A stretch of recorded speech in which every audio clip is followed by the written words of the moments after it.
Alex was really upset on whatever day it was. So I was like, Alex, put your arms out and flap them like a bird. So I started flapping my arms like a bird.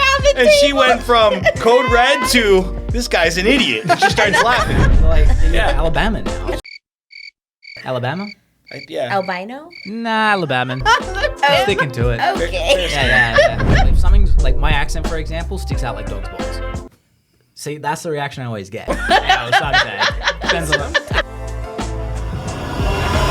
Hey guys, so we filmed this podcast 2 days before Hurricane Ian hit. We haven't been able to release it earlier because obviously my house being hit by the hurricane, I've been really distracted with getting stuff up. So this one was filmed on the Monday night, 2 days before the hurricane. So there's a few comments about the upcoming hurricane that obviously didn't age too well and they seem a little bit ignorant, but we were being complete Floridians, blasé about the whole thing because it wasn't looking like it was going to hit. So please take that with a grain of salt and remember that we're saying this in a time that most of us didn't really, we'll kind of cash about it. But enjoy the rest of the podcast. It's a lot of fun. I love chatting with NRL Mortgage, Giovanni, Alex and Viri. And yep, let's get back into the show. Cheers. Cheers. Cheers. Cheers. Cheers. To the first month of content for all of you, actually. Mm-hmm. How's that going? This is good. I wasn't sure what to expect, honestly. It tastes like water? Yep. Nope. I don't know why I thought it was beer. I was like, Hoping it was a White Claw. It's I their was, marketing. actually. I'm not going to lie. Honestly, I'm still yet to do a podcast where there is a few White Claws. Well, you should invite me when that happens. We'll do it. Yeah, just absolute mayhem. But yeah. How is the first month going? I've seen you guys are posting a lot. I like how you strategically are taking clips out of the bloopers and making micro bloopers. Yeah. I was like, thinking outside the box. yeah. That was definitely you. I'm not. Yeah, I don't know how to do that. Viri does that. No, because like it was like edited so beautifully that I'm like, I had to take this little clip and like, repost it. It was smart. Repurposing and making multiple clips out of one. Yeah. And the thing is, like, sometimes you post something, and it doesn't mean that because I post it, everyone sees it. Like, it depends on the time and, all of that. Like, I can repost something, and maybe people that didn't see it are able to see it now. Yep. So that's, Look at that, huh? She's your little, she knows all She's the a shit. little marketing genius. Yeah. I don't know. Now if I need to get an answer from him, I'll just hit you two up. Yeah. Yeah. That's it, yeah. I'm just here for the podcast. I need a lesson. I didn't even know you did that. I'm actually really impressed. Hey, you have to go there and like. Oh, I'm sorry. I didn't like it. I didn't see You it. gotta didn't click know it and was a subscribe. microclip. I probably did. I have no idea. I'm just like, Just kidding. No pressure. Follow me, too. follow me for more mortgage tips. Is it too soon for that? You don't have your jingle jangles on. No. Oh, there you go. You gotta have both of them. It worked out well with those jangles. That was one thing my wife said. She goes, I love the... Yeah. That's what somebody, a realtor that we work with, like hit me up and said the same thing. And she's like, that makes the video. I'm like, my jingles. Yeah, make the every video? time. Not my cunning. Should coin the sound. Ah, Yep. okay. Copyright it. But you have to get like right timing with your Yeah, your yeah. pistols each time. You're right. I got to work on it. Need more mortgage tips. So, yeah, what has been going on? Like, what did I see you guys last? It was actually 3 weeks ago, Wednesday, Already? because I looked at my calendar this morning before I left and went, wow, it was a while ago. Yeah, time It was the flies. beginning of the month. Okay. Well, then we're on track. So we're filming again next week. So Yeah. that's good. Yeah. Yeah. Oh, we are? Oh. Yeah. Get ready. Of course. I'm excited. Get those pistols I ready. know, I didn't wear enough bracelets today. What a letdown. Next time. But it's funny because that's the thing with content is like it's these things you don't expect that people like. Yeah, it was weird. You know? And it's just her. Like, just It's just exactly me. how she It's just, what I mean is, like, that's exactly how she is. Like, that Oh, just, you yeah. know. I am what I am. That's a good way to put it. Popeye. What'd you say? I am what I am. You old enough to know Popeye? Yeah, is that what he says? Is that Yeah. not a good, I don't know if that's Yeah. how he actually says it, but in my head Is that what it he sounded says? right. I am what I am. I am who I am. I'm Popeye the Sailor Man. I don't. Should I flex? I feel like I should flex. I don't know. that. After her seeing her struggle with that, she's Yeah. much of a Popeye. What do you mean? I got You it. struggled with that. Yeah, but I went the wrong way. I was tightening it. Don't you hate when that happens? I went righty tighty. Oh, you idiot! Go left. To be fair, I'll defend you because it's upside down. Fair. There you go. It is a little awkward, but listen, I did it. I've been lifting, so watch out. Yeah. You say you do CrossFit? I actually do not do CrossFit. I used to do CrossFit, but I go to a CrossFit gym and I do something called EvoFit. Shout out Diana CrossFit. It's Evo Fit. Yeah, so it's basically like a strength and conditioning boot camp. We do a lot of lifting, and then metabolic conditioning and like that. So it's not just like it's not like an Orange Theory or anything like that. There's like we legit lift dead. Okay, I don't want to insult people at Orange Theory. It's not what I mean. We do a lot of weightlifting. Orange Theory is a fad. It's just like working your up, doing all there. I'm like, dude, you're overthinking it. Go to the gym. Yeah. And just eat healthy. That's all you have to do. Yeah. That's all it is. That's all it is. I go to Plain the and gym. simple. Check. Hey, 50% a pass. One Yes. step at a time. Yeah, exactly. One step at a time. Yeah, Make a but healthy choice. It's really good. It's like a lot of lifting and then like full body conditioning days where like we do cardio and abs and like things I don't like, but I like the lifting part. So That's good. yeah, so it's What do you good. lift? Dumbbells, A lot. kettlebells. You're on her shoulders the whole time. What's that? It's like, Yeah. ugh, heavy Yeah. weight I on was my shoulders. I was really impressed with myself. Okay, let me share this. Friday, I was really angry at not Viri herself, but the file, not her. Just the file was like up in flames, and I was like, these people are horrible. So I went to the gym, and I literally was on the incline chest press, and I have 45s on either side, Oh. and I was chest pressing 45s for 8 and then 6. So Wow. watch out, boys. So you guys really just, as soon as you have a frustrating moment with not a client necessarily, but just frustrating moments seem to bring out your power. Yeah, exactly. That's how we do it. I was So if you want them to raging. kick PBs, just like give them a bad client. There's your little life hack. Yeah. Or I yell at them. You do that. Yeah. You do that. encouraging. I found that out for the first time the other Not really film yelling. shoot. It's more of an encouragement. No, It's like a chant. A chant. Alex! You're right. Let's go. I know. I love it. I love it. It works 100% of the time, works 50% of the time. It's true. Yeah. It's true. Yeah, exactly. That's what you got to do though. Yeah. But have you guys had any I've had a few people be like, oh, that looks like a lot of fun from the clips. Yeah. So I had Viri will share some more. She was at a neighbor kickball event, and I'll let her share. No, actually, She's like, no, I don't want to share. She's like, absolutely not. Okay, Dr. Phil. Viri's going to tell you the details. No, I was telling him that we've been getting a lot of good feedback, about our videos and like a lot of people that I meet in person. They're like, "Oh, I've seen your video." So, you are from Gio's office. Like we see your video. So it's already I feel like they already know me because they have seen the video. So that's good. Yeah. Yeah, and I think last time was it at that other event when I was there, and the lady, that agent, looked at me and she said, "I know you," and I'm like, I don't know, maybe you've seen my videos. She's like, "Yeah, I've seen your videos. Yeah, they're awesome." So it's great to get like that good feedback. Yeah. It's Yeah. weird too when people recognize you. Yeah, like I'm like, I always get nervous. Like, I feel like I've seen you before. I was like, was I doing something weird? It wasn't me. It definitely was you. I'm like, uh-oh. Well, I got off the phone with Joey and his business partner Katie today because I was mentioning your clips because I was like, doing Yeah. rapport, and he was like, I don't know if I know it, and then I was like, hacks with Alex. He's like, oh, I have seen those. Great. Yeah, I briefly worked out with him at an old gym probably about a year ago. So I know, like I said, this is a small town, so it's like It is. we're all one. Like I always say, like we're like once removed from everybody here. Somebody knows somebody else, who knows somebody else, who's seen somebody else, who's dated somebody else. So it's just one of those things. Who dates the most? Who? You said everyone dates someone. No, So I'm who- just assuming. I don't know. I was just like, who's the bicycle here? Who? Huh? I don't know. I'm gonna make her the bicycle. Oh wow, wow. No. Gee, throw under the bus. Liquid death know. water. Yeah, It's getting crazy. It's getting wild. What's in here? Could you imagine if it was alcohol? I know exactly. I'm thinking we're drinking water. Come on. Sorry, Viri. That's why I have some people sign a thing before we go on this podcast. Can you just cut this out? Sorry. Can't do it. I do it for the people. Yeah. I'm totally kidding. She's not a bicycle. No, Yeah. She runs real fast though. that's different. Yeah. She's a runner. I don't know if that's an insult yet. She's, I don't know. no. She's a runner. She's a track star. Exactly. That's me. That's So, Giovanni, have you noticed any it was cool because we noticed trying out stuff. The first time was like just mostly your videos, There was a big shift though, I felt, to the second month. Yeah. As soon as I was like, you know what, let's just get these characters involved. How have you had like people reach out? I was like, who? Us. The characters. No, it's the first set of videos, like we were just trying things out, which was great.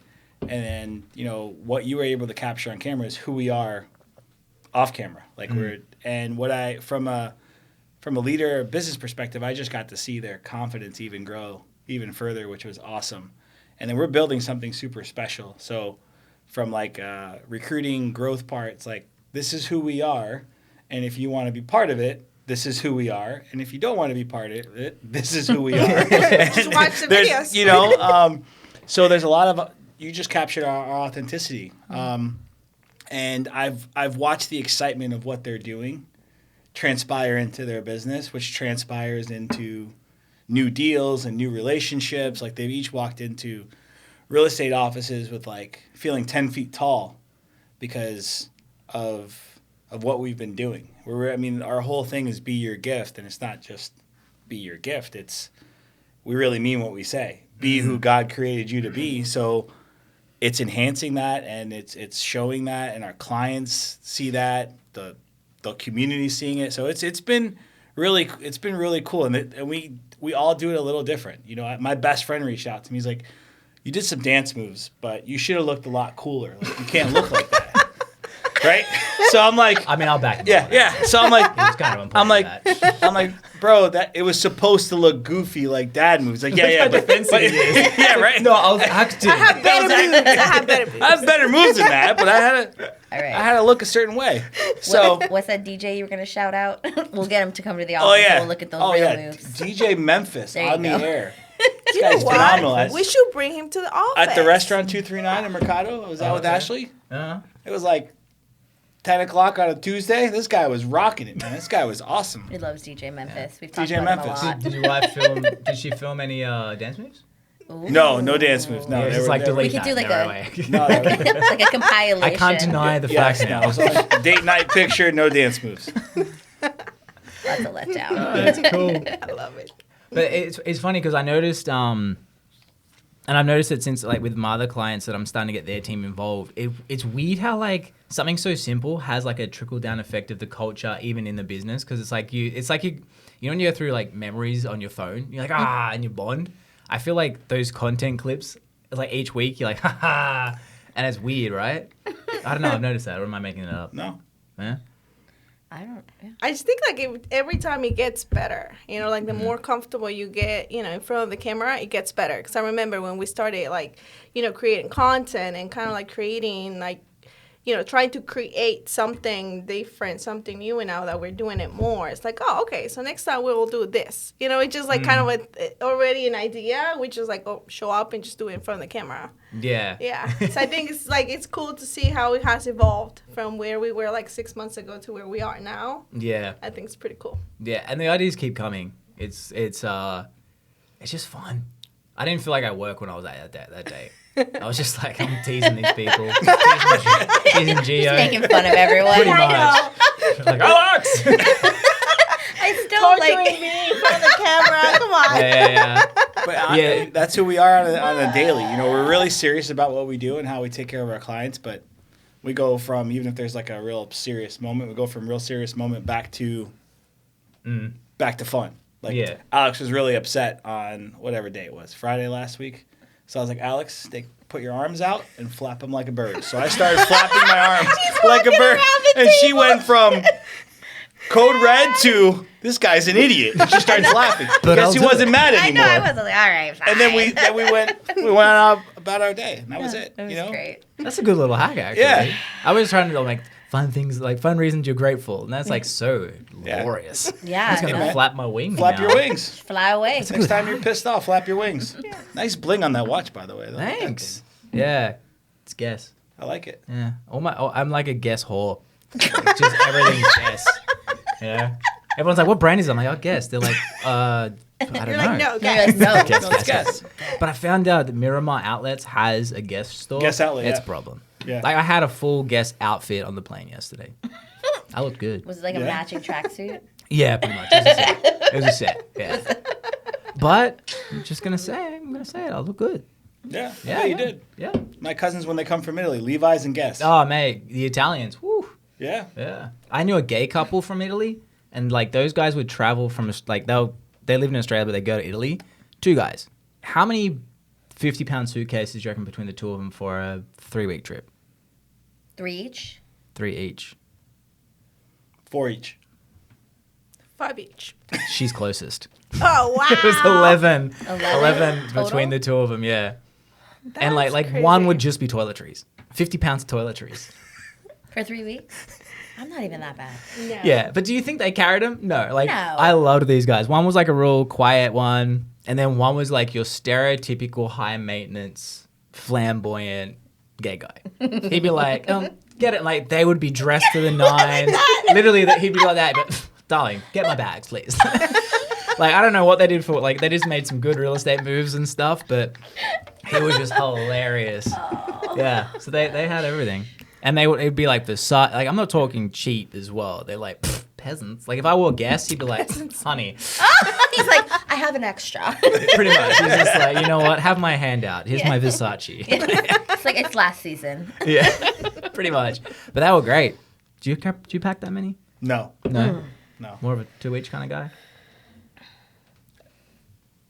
I mean, extra day. An extra Go for day? it. Yeah, I'm the for- same. I could go to Europe with a backpack. Yeah. Close. Shoes. I like to switch to shoes. Really? Yeah. How many shoes you take? At least 4. 4. Such a simple man. That's 2 more than me. Yeah. Well, you gotta have your like everyday shoes, and then a couple more. He looks put on his butt You gotta have like your slip-ons. He's trying to sound simple because Yeah, he wants everyone could to think he's not You fancy. can see the list getting bigger and bigger, and he's trying to keep it down. His wife and I, we die every time. We're like, we've had this conversation. You are not simple. Mm. He's like, I'm just a simple guy. Just drinking Like- my water. Just very Yeah. simple. It just has to be good, It's the same cold as my water. wife, though. Right. She's like, do you think I'm high maintenance? I'm like, oh, shit. You're like, oh. She's like, well, I'm not low maintenance. I'm like, okay. You're like, I mean, yeah, sure. And she's like, I'm not. I'm very, very low maintenance, Blake. And I'm like, Okay. compared I'm to like, what? if I say no, you argue it. Like, don't say a statement where you want push. Like, I don't want to lie to you.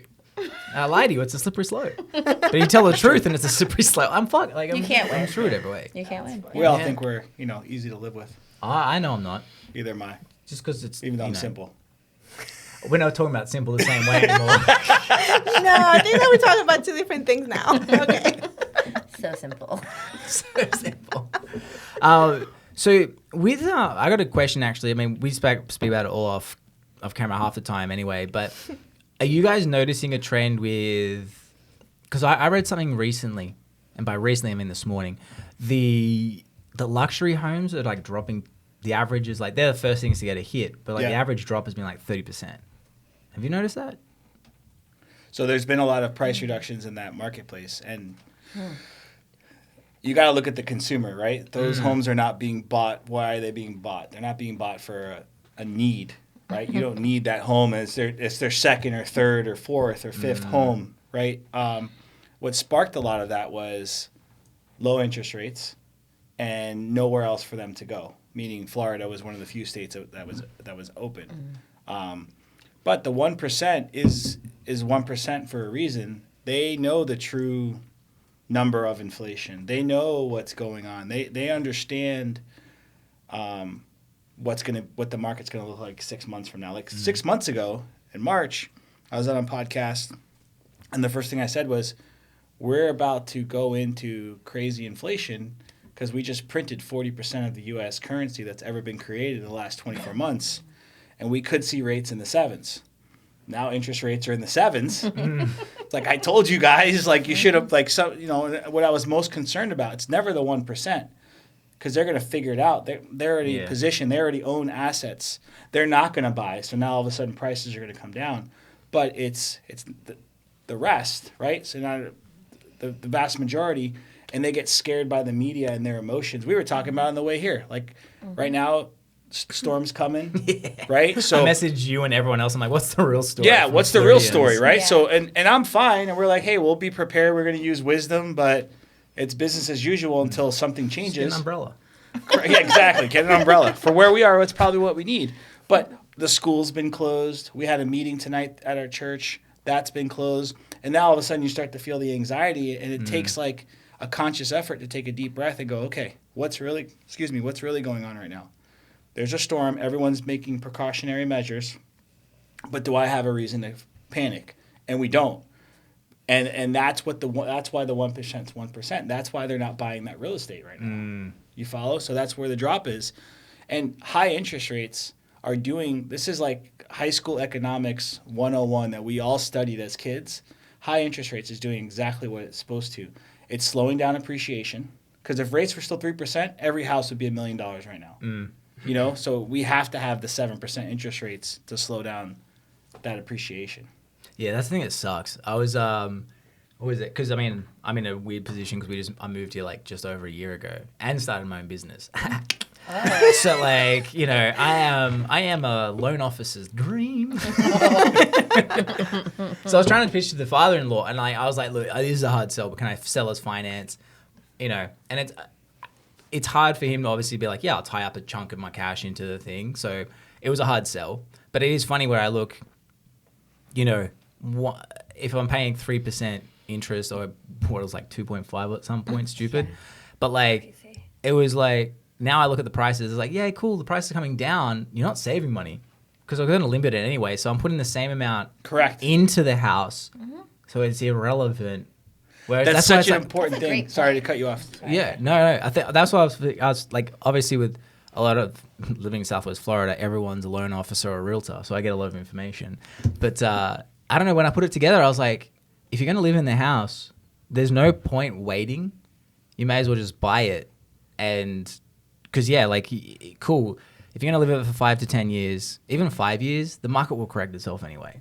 Even from my limited understanding, from a 15% correction, it will correct within 5 years, more or less. But the money out of my pocket's going to be the same. So, yeah, I don't know. That I suppose it's because I haven't seen such a quick readjustment. I don't know if it's been this quick before, where it's gone from like 2.5 to 6 or 7. But it was like when I see the interest rates or like your monthly payments, I'm like, the house is getting cheaper, but it's staying the same. So I'm like, well, glad we're timing the market. Yeah, human nature, right? We think it's quick. You can.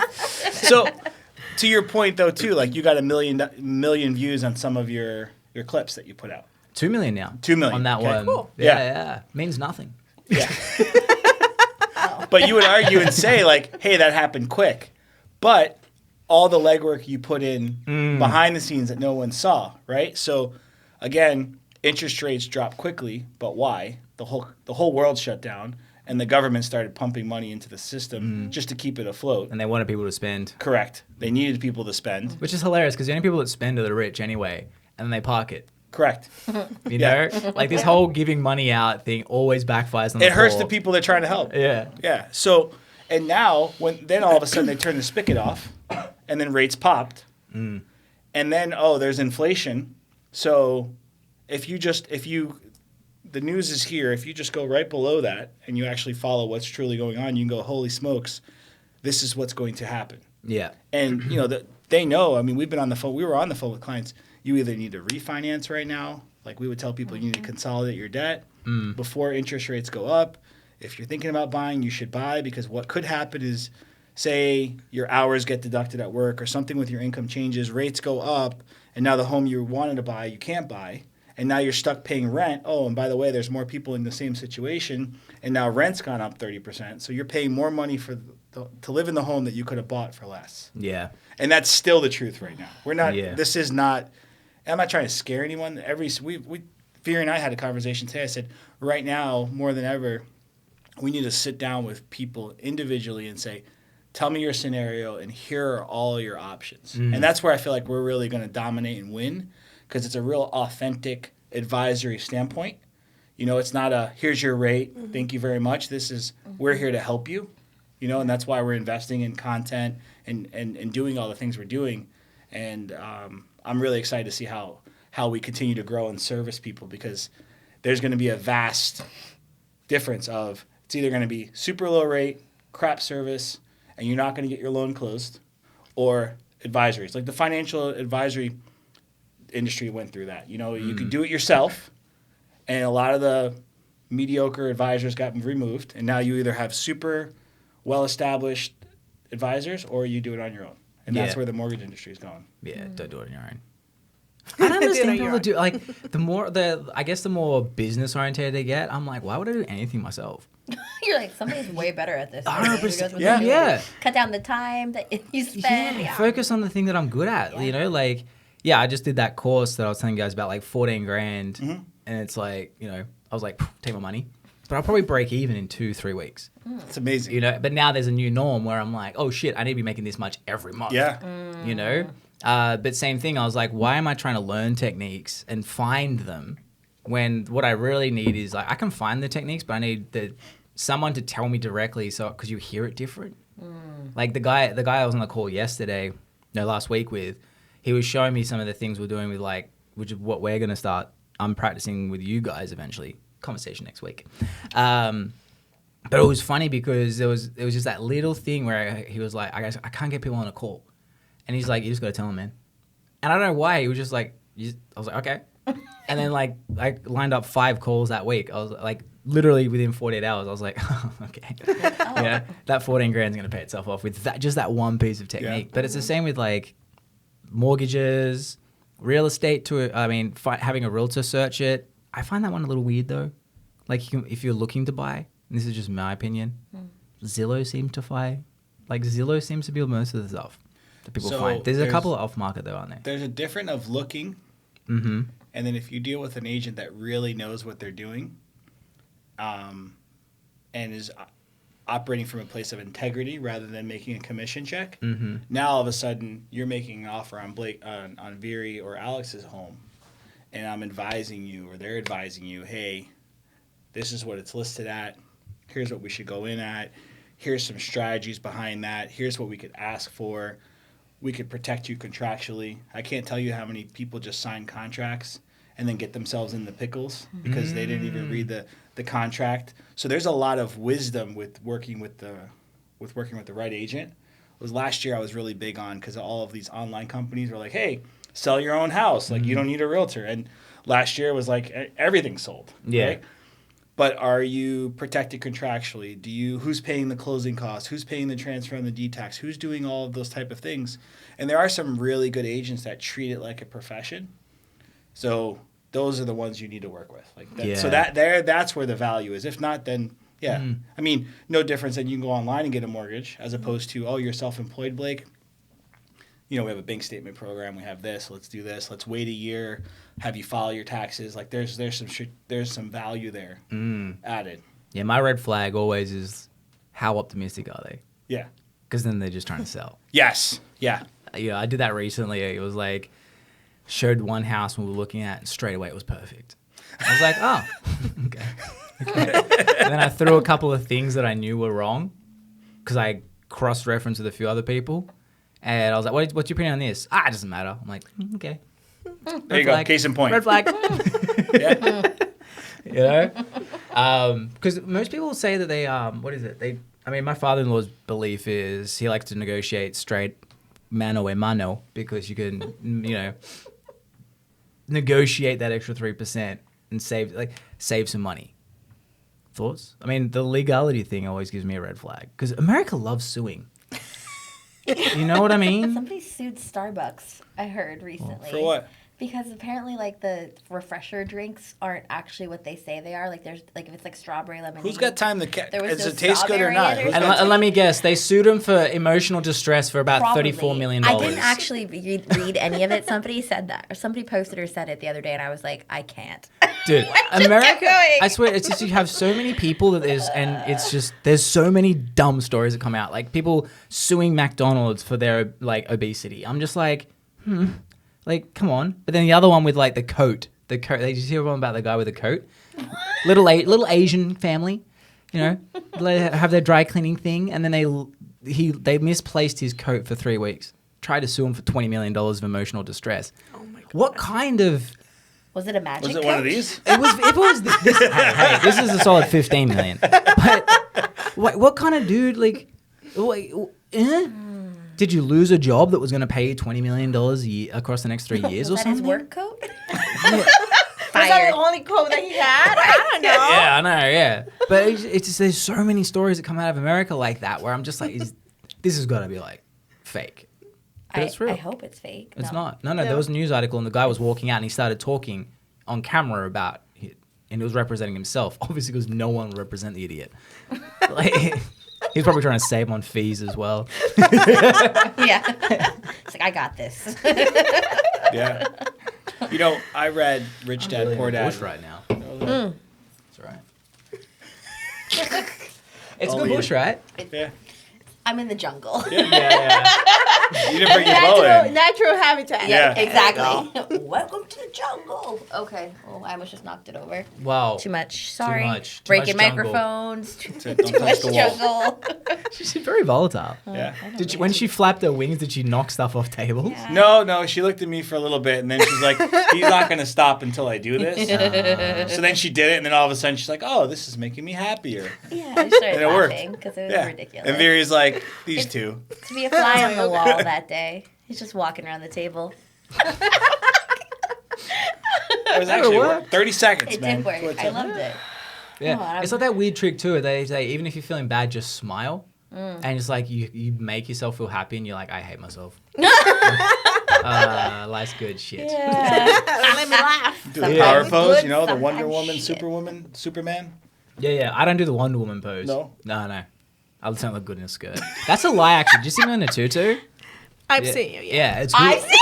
Yeah, it's good, right? That's why we signed you. He has Yeah. videos on Yeah, his yeah. page. Yeah. Oh, it's Sid, and he was in our office today. It was with Sid. Yeah. Sid How was did dressed I up like a miss Raggedy Ann this? doll. Yeah. Sid. I can was- see that though. It was good. Because he is, yeah. Yeah. Okay. Why? Why not? No, it was for we did an event with Cycle Bar Naples, and it was a drag race. So it was like drag queen as a class. So why not? We did a live podcast on like in the middle of Mercado, and Sid and I were just abusing 14-year-olds. Oh, Just abusing them. Like this poor little kid walked up, and he's just like dressed in like a open Hawaiian shirt with Hawaiian shorts. He's like, "Hey, what are you guys doing?" And I was like, "Why are you dressed like a middle-aged guy going to Hawaii?" And he was just like, "Oh," and I go, "Dress your age, man."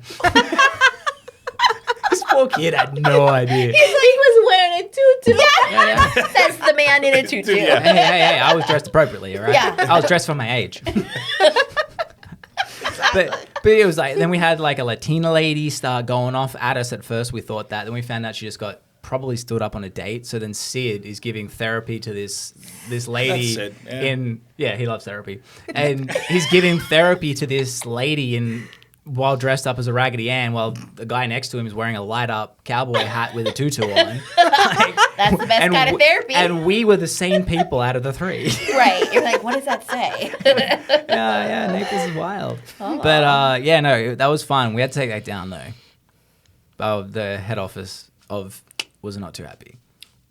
Oh. Yeah. Well, that's no fun. Did they get like any complaints from like people or No. no? Nah. It was just, It was the tutu. hey, not gonna lie, they were wearing tutus. Really liberating. I understand that, like, you don't realize how limiting your jeans are or even shorts. My shorts are basically short shorts. Still limiting compared to a tutu. Highly recommend tutu. Just for that sidekick or what? It was What were you all trying to about do? that. Like if I had to self-defend myself and I was carrying groceries Yeah. just with my leg, no problem to the head. Okay. Wow. Yeah. But Keep in stretching shorts, off. you're only going to get the knee? Yeah, pretty much I'm All right. limited. Like crap, and I can't do proper damage. I have to put the groceries down. God. Ugh. It's really in the way. Yeah, it's a problem. Yeah. So I'm advocating for tutu wearing now, guys in Naples. Yeah. We're Don't just go gonna well. see Blake at the office in his tutu. He's like, hey guys, I'm here. I start doing this. I'm Yeah. like, it feels so much more natural. Just in case I need to defend myself with a sidekick. Exactly. You just never know. You never know when you need to You throw gotta a get good the sidekick. jugular, man. Yeah, good sidekicks. Yeah, the important. vagus nerve. You hit that, puts people to sleep. Have you seen that? Actually, yes, I have. It's fun, right? Well, I've never done it, but So if he annoys you, just judo chop. Sleep. Good You're going to dog. have to get past my defense mechanism. he might kick me. No, I learned that from a self-defense book. Pretty cool. I've seen videos of it actually because I didn't think it was real. Yeah. But it is. It doesn't matter how strong you are. Like I saw a video with a guy it was a Navy SEAL, and so you got your vagus nerve that goes up to your brain, and it's just a constant blood flow. Is it on both sides? I think so. Yeah, we'll say that. Okay. But so you gotta go like think- this just to make sure. no, you can just do I guess fail safe. I mean, that's Double chop. yeah. I mean, that's a little bit Austin Powers, but but no, like you see him, and it's like if you cut off just even the fraction of a second, your brain resets because it freaks out. So you just see this massive dude just You just pass out. yeah, like it's an off switch, like it's pretty good. Take a nap. Yeah, pretty much, yeah. So if like the wife's just like really annoying you, just have a nap. My wife would do that to me. She I wake can up see that, angry. yeah. You too. Yeah. You just walk into their house and they're both judo chopping each other. I'm like, all right. It's like, oh, slept for 6 days straight. All right. You too. Your wife is hilarious though. I love how she just listens in and like, were you She there? almost showed up. She's like, "What room are you gonna be on?" I was like, "You can't walk in the middle of a podcast." Yeah, why not? I like, love I'm gonna- chaos. I love chaos. She's like, well, what's the sweet? I said, just go to the front and ask. Yeah, pretty much. Yeah, no, I'm all for chaos. I did a podcast in a tutu, man, in the middle of the Mikado. Yeah, well, she might show up. There's nothing like chaos. Nothing describes chaos better. Yeah, no, she cracks me up though because like you guys weren't there for the first time we filmed with Giovanni.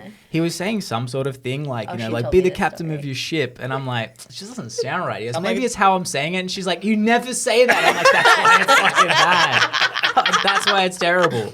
It's not who you are. But my Be the favorite, captain of your ship. All right, Giovanni. Go. I love when he kept telling you to pause and you wouldn't pause. You just straight through like a freight train. It's like, I am who I am. and that's where she's like, babe, he said pause. You're not pausing. I don't even remember you telling me to pause. I don't remember this He's part. like, In your defense, though, it's so easy behind the camera. Like when I was filming for Blake Day from Day Adjusting, Yeah. his assistant Jordan, we were filming way back in January, and he's saying stuff, and she's like, "No, say like this, this, and this," and like off camera, nailed it. She goes, "I'm gonna make it and blow out of the camera, like just blow out of the water." She gets in front of the camera and she starts saying words, but I'm like, I feel like I'm being told off. I feel like I'm watching Fox News. She's like, really? I watch it back. She's like, oh. Like, it's very different when you're in front of camera. Yeah. You know? So we should get your wife on. You can tell her, you never say that. oh boy, I love chaos. I'll be at lunch. Why you be eating lunch I'm like watching? eating the popcorn. No, it is. I'm gonna Like want we'd be you like popcorn. getting ready for filming days, and then all of a sudden the camera would get on us, and it's like. Yeah. But that's why the last one with all of us was awesome, because you did a really nice job, and then we got from out of our head into just who we are, and then it just happened. Out of the head into the body. Yeah. To the body, Yes. the body, Johnston. Ooh, I don't know what that is. Try saying that. That'll never sound cool next to you. It's like just for a day. You're speaking Italian. I could. Nobody's gonna know what you're saying. I know, but Yeah. like that sounds like Ba-ba-da-boopy. basically. That's all you need. You need moustache and just hands like this. And then Yes. espresso, just Yeah. like a. Ba-ba-da-boopy. I've been working on my hand movements though, because I spill things a lot. So. You making fun of me. This man's like on the phone. All of a sudden, a full thing of coffee or his big tumblers on the ground, boom, boom. water everywhere, and Yeah. just looks at it, just keeps talking Yeah, like just it never another day. happened. Yeah, it's in the way. You get in the way, you get whacked. So true. Yeah. What's that? What we said when we were traveling Europe? It was like that joke. Is like you don't have to speak Italian. You can just tell where they are by where their hands are. Like they're passionate. They're passionate. They're a little bit angry. They're irate. I don't know why he sounded Iranian, but you know. But Buddy. so Viri, you do a content a lot though. I've noticed you like do it like pretty often anyway. How long have you been doing that for? Like you've been doing content for a little bit. Yeah. When did it start? I think it was this year, like around April. Mm-hmm. Yeah, because I've been thinking about like doing videos for a long time, and I just been thinking about it, but not doing it. Which seems to be very common for a lot of people. Yeah. Yeah. I started doing videos, and that's actually how me and Giovanni connected. Really? Yeah, because I started like posting videos and like he would comment or like, and that's kind of how we yeah now She's Mexican. It's a Latin thing. I talk with my hands too, and that's kind of how we connected. That's how So Yeah. the power of social media and content. Yeah. I think that well, that's the thing that most people, and I try to get them to realize. I'm like, you're not just marketing to people that buy your shit. Yeah. You know what I mean? You're marketing to the people you try and connect with. Yeah. I was speaking to another loan officer who's also named Blake. I'm going to get to a point where I have 3 Blake clients. It's weird. And then we'll have all of us on, and I'll just call it the Great American Blake Out. There you go. I like that. Clever. Yeah, I right? like that. Yeah. But yeah, I was saying to him, because he's doing the DMs and everything, and I'm just like, why would I care? You just cold calling, cold messaging me. Like, why would I care? Sure. I know you're trying to sell me shit. Yeah. You know what I mean? I don't want to talk to you. No. I don't want to pick up the phone. I don't know who you are. I don't know why you're hitting me up, or I can't even figure out who you are. Because I go there and I'm like, okay, bunch of whatever it is, information, boring. But because we hide behind info. Yeah. Like infomercials in a way, like infographics and stuff. It's like because it's easy. Mm-hmm. You post it, you design it, you post it. Like 2 likes, yay. Yeah. But you can tell people fun shit. I figured out with your videos, by the way, we got to make them brighter. That's what the first lot. Yeah. Got to fix that for you. Yeah. Brighten them up. So that your skin. What did Ashley say? Oh yeah, complexion. she body shamed you. Face No, shamed she you. didn't. She shamed you. Nah, She said, "You're so good looking. Blake did not do you justice with the lighting." That's what she said. Oh, Yeah. gotcha. Yeah. Wow. Next week I'll just bring like. We'll call her. Let's get her. floodlights. We'll put her on lights. speaker. She'll be like, now you look like a ghost. Yeah. Like, you're not Italian. You're like Alabama now. They're white, aren't they? What's that? Alabama? Yeah. Albino, you mean? Nah, Alabama. I'm sticking to it. Okay. Yeah. Alabama. Is Albanians? No, Albanians. No, Albanians and albino. Italians, they look very An similar. albino person means you're like literally there's no pigment. Oh. So I thought that's where you were going Well, with we're that. talking about like people like from Albania. I don't I know don't what know. we're talking about. All I know is they start with A, they have an L and a B and an A. And Yeah, it's somewhere. definitely albino. Albino. I've only been saying But that see, for 5 Alabamian people, Alabanians, I thought we're talking people from Alabama now. we are. They're white, aren't they? People from Alabama? Yeah, stereotypically white. I think it's a mixture. Fair skin. Fair skin. What does that even mean? My color. My color. My people. No, I don't know. Oh gosh, all the peoples. Isn't it funny how it's racist if it's like if you're very direct? Yeah. Like you're like Italians. You're like, oh, racist. Yeah, I hate people. Right. Yeah. Worse. Me too. Like, just be general and you're fine. Like, Yeah. so you need to be specific. It's like, ugh. It's like, whoa, bigot. Yeah. Okay. Offensive. But that's fine. So you came across her content? So yes, I came across her content, and of course I'm like, all right, good content. And she posted a David Goggins video in her story, and I'm like, okay, cool. Love a Goggins. Yeah. Who's gonna take the boat? That's right. Yeah. Similar mindset. And I saw she was a loan officer, and I was like, I've heard of her, so just liked her content, and then we just went back and forth messaging, and I was like, hey, would you like to meet up for coffee? And we met up for coffee, and you could say the rest is history. But it was social media content, one that intrigued me to reach out, like, hey, this seems like a really nice person that has the same beliefs that I would like to recruit and bring onto the team. And then when we spoke, because it is like I am a man reaching out to her in the DM, and I'm like, how do you know? Like, I really wanted just to talk about business, Bro, I right? slide in DMs all the time. My wife asked me that. She goes, "Who's this Katie messaging?" I'm like, "She's a realtor." Yeah, exactly, right? Oh, okay. You want me to get business? I'm like, Yeah. I'm gonna slide in some DMs. Yeah. and by my content, you could see it was a mixture of business. I have pictures of my wife and kids. She knew that, like, Yeah. that it was the- business. Like, it was business. nothing creepy or anything like that. It's like it was business. Yeah. You gotta be strategic with the ones you comment on. When Yeah. you're going through, it's like, all right. Yeah, okay, bikini shot, don't mention that one. Yeah. I do that. I'm like, I can't All like right, that husband- video, but I like your open husband's in house the video. photo. Double tap. Yep. But that's how we connected, and Yeah. it was awesome. And then we had some great conversations, and then she joined the team. What, a couple months after? Yeah. Yeah. Yeah, I think Back in April? The rest is history. Yeah, that's how it happens though. Like, I mean, even the it's funny how people will cold call. I'm just like, what's worse? Hi, here's a random voice that you don't know who I am. Yeah. And I can't figure out who you are. Or slide in a DM, and then if they like what you're saying, or you can at least start a touch point. Sure. And then they can find out who you are further. Exactly. Way easier. Oh, yeah. Yeah. You know? Yeah. Who's calling me? There's meant to be no reception in here. What's the best? My wife. She knows I'm doing a podcast. It's my dad. That was my second guess. Oh. That was my. I'm gonna pick up. Hold on. From Australia. yeah. Yeah. Hey, Dad, you're on a podcast. How are you? How are you, mate? How you going? I thought you might be working. How Aussie does he sound? I'm so used to American voices now. That's So, Podcasting or finished? no, I'm still right on. You have 3 guests and probably all the people listening to you. Hi, Dad. I'll call you back. We're just gonna say bad reception, okay? Good talk. Yeah, good talk. My dad's a chatty. Yeah. He's chatty. Oh, it's a bit weird alignment. All right. Well, I'll message you back, Dad. I love you. I just was just a quick one because I'm just about to board a flight to go to Tokyo. Gotcha. Okay, I bye. don't know what he's saying. He's about to go to Tokyo. Is that what? Okay. Yeah. I'm like, probably- I I probably should literally message don't him. know what just happened. It wasn't that thick of an accent, was it? I don't know if it was just like.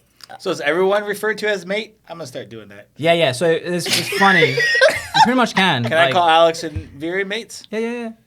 Stace, my wife gets weirded out. She's like, "Why do you say mate and dude to chicks?" And I'm like, "What do you want me to say? Like, hey, sucks a bubba? Like, what's the alternative?" Wow. We You know? go from mate to sexy baby. Yeah. Well, there's no in between. That Okay. sounds so cool. It's like, How hey about mate. friend? Oh, cool. Hi, friend. No. All right. No. Okay. So is that's like I can't stop. looking such at a the great wall. word. I just Mate. Yeah. My wife says it now. You can tell she's like, mate. I'm like, all right, bro. But it's like with an American accent, like, mate. I don't know. That didn't sound it at all. Nah, that was. That was Sounds like might. that was middle Australia. Mate. No, Good night. it sounds like you're from Mississippi. No, it's Mississippi. Alabama. Never mind. And we're back. Wrong state.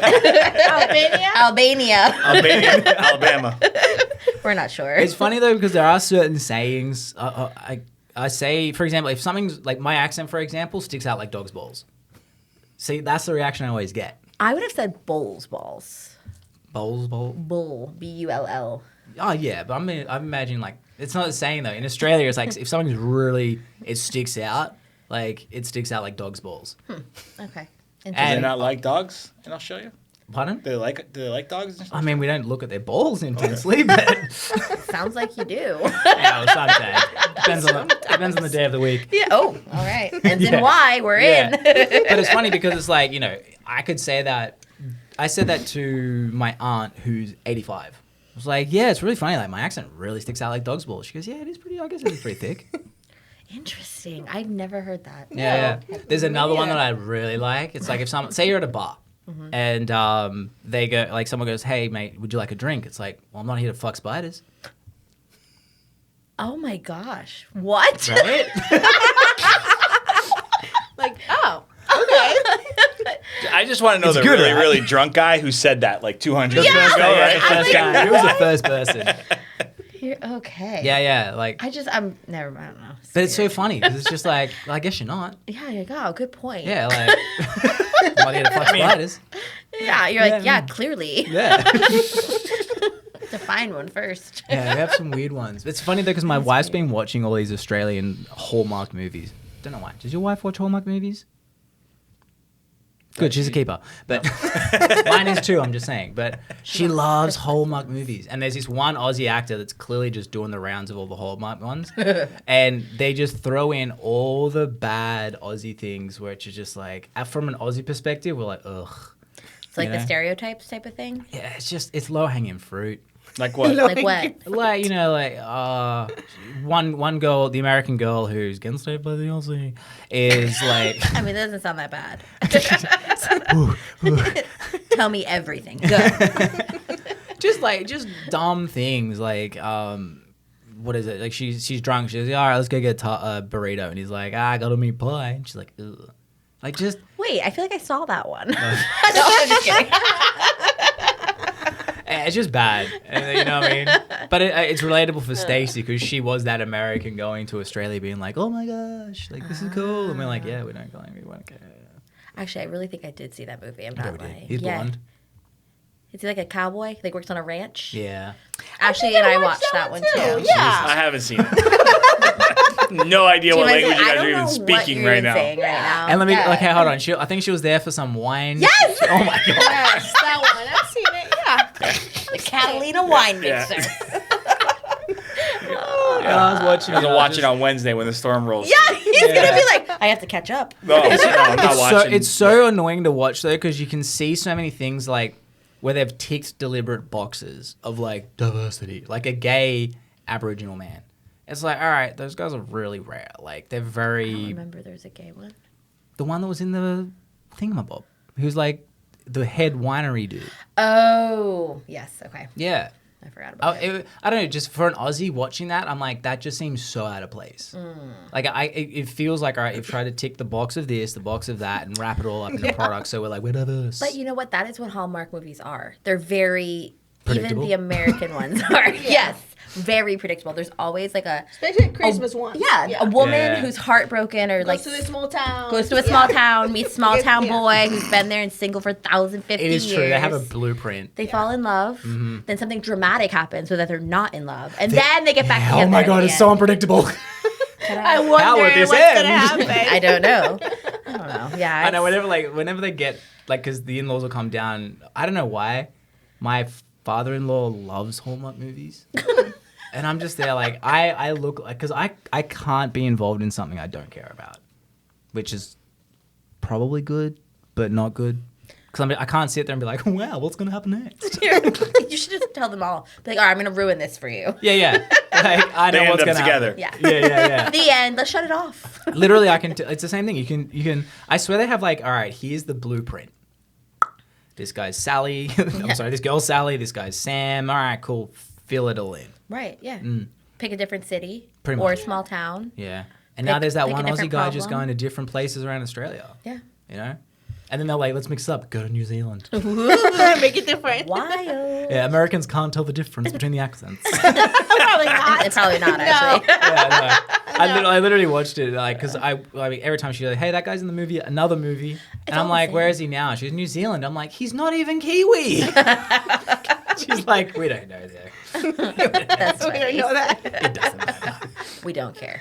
Yeah. That's Pretty funny. much. Yeah. It is all the same actors and actresses, though. Do you guys really watch those movies? I watched a few. Yeah. do They're pretty much too. the same. Like, you already know what's going to happen. So it's like, oh, okay. I'm Are these sitting like here weekend just... movies you guys watch, like after So, work? to be fair, this was when I got my appendix out, and I Okay. was basically couch ridden for Yeah, a no while. choice. So See, at least you had no choice. I spent a lot of time on So my it's couch. daytime TVs when these things are on? When are these things They're on You Netflix. should do the Netflix weekend. now. They're Netflix. Oh. Yeah. And Daytime, So you made a nighttime. conscious doesn't- choice to watch this I movie. did, Oh. and then I started. Then there started. Oh, it being came like up on ones, recommended, twos, I'm threes. sure, though. It did. That's how it gets you. Yeah, but then there was like, like are you 1, 2, lonely? 3, 4. Lonely Nothing and says single. lonely like a Hallmark movie. See, I grew up without Yeah. cable, so I only watched those things because that was the only thing that was on TV. That's what it's So it was not an active. It's like 4 choice. channels. Like, which one of the 4 is just going to get That us is a true. show? You remember those days where you had to like wait? Yeah. I actually miss that because like there was a different thing like when you had to wait for the show to come on, and Yeah. you know once it's gone, it's gone. Now Yeah. it's worse though because you can binge watch a whole series and then you're like, a wait, day. it's not coming out for another year. That just happened to me with the show I was watching. That still happens though. Like Ozark, same thing. Yeah. COVID hit, and I was just like, now I gotta wait until the world I goes was back to normal. super mad about that too. Yeah, right. I love that show. Good show. But like I don't know. I kind of miss the fact that it's like. I mean, you'd have people come over to your house and watch a Oh. certain, like, you know, Sure. when Game of Thrones was out, like, Game of Thrones became such a beast that people were waiting until the next week. And, like, I had people like, oh, we're having Game of Thrones parties. I'm like, I oh. see. I started it and never finished it, so I need to get on that. That's all right. As soon as I saw the brother having sex with the sister to keep the bloodline pure in season 1, I was out. I was like, no. Yeah, Like, it's make believe. I'm like, doesn't matter. It's still It was weird. I was like, okay. Yeah. Yeah, Did you watch actually, Game I of do distinctly remember that. I don't think I ever watched it. Never. Like, Now you know. Yeah. Honestly, it's perfect nerd stuff. Dragons and boobs. Like, it's the Dragons and perfect boobs. combination for nerds. No, okay. I liked the dragons. Watching Code. Well, anyway. Sorry. Knocks over camera. Everything in the microphones. That's why my dance moves were right here. I didn't Yeah, want to. yeah. I didn't want to get. That's like, actually true. You should say you should keep it in the safe safe zone. zone. Yeah, he's like, That was from. You ever see Hitch? The Yeah. movie? Yeah. That's when he was. yeah, Will making Smith the was pizza. giving him some Yeah. instructions. Yeah. Have it slap properly. Yeah. Stay right here. Do you remember though when she would turn around when they were on the dance floor and he was just like, that's what I feel like Giovanni really wants to do. Why don't you though? Yeah. That's the stuff that people want. Like, Get the people going. I'm bringing my Italian now. You told me to act like the dad. The dog. I didn't know where What that come accent is from. he trying to? I don't know. The Dodd from the Dodd. It's the headphones. The dad It's sweet from as Modern brain. Family. See, I'm not the only one. See, it happens. You get nervous, and all of a I sudden, start it's yelling like, at Viri in Spanish today. Really? Yeah. What'd you say? I don't remember. El baño. I don't know. What were we even talking about? I forgot. The storm, maybe. I don't know. I don't You remember. said a swear. I said a bad word. Did you? It's different in a different language. It It doesn't actually, count. yeah. It doesn't count. That's how I get around swearing around the in-laws. I'm not allowed to swear. Like, they hate it. It's really weird. I find it odd. Words are words. I read one time that if you swear, I guess they did a study that like people who use You're really the F smart. word, you're actually very highly intelligent. Yeah. Yeah, but they've also had studies saying people that drink beer are healthier. Like, you know, take it with a I grain mean, of salt. They're less. Which is also healthy, apparently. they're less stressed. What's wrong with salt? Huh? I Salt? like salt. Salt. No, it's like, I don't know. I'm a big believer in the word's a word. You know what I mean? Like, especially You gotta when express yourself. Yeah, I mean, don't get me wrong. There's sometimes where I'm just like, I'm swearing probably too much, you know, leaning in a little too heavy. But you know, it's weird. Like I don't know. I think getting offended is a choice. You know what I mean?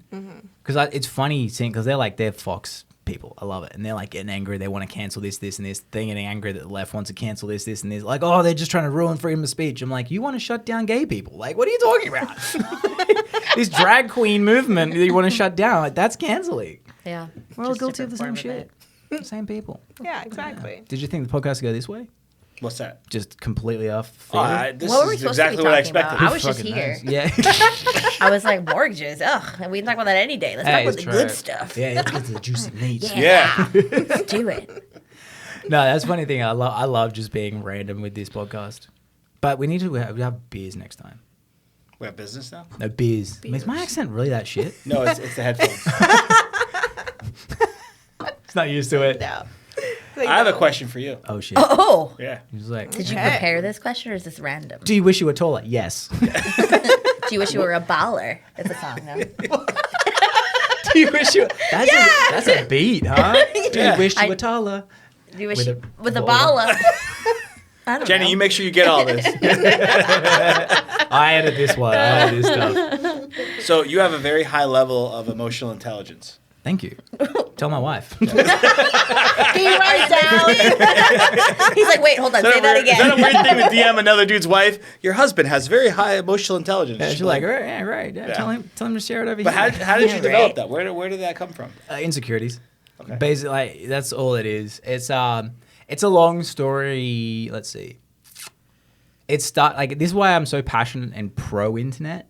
Whenever people shit on the internet, I'm like, dude, without the internet,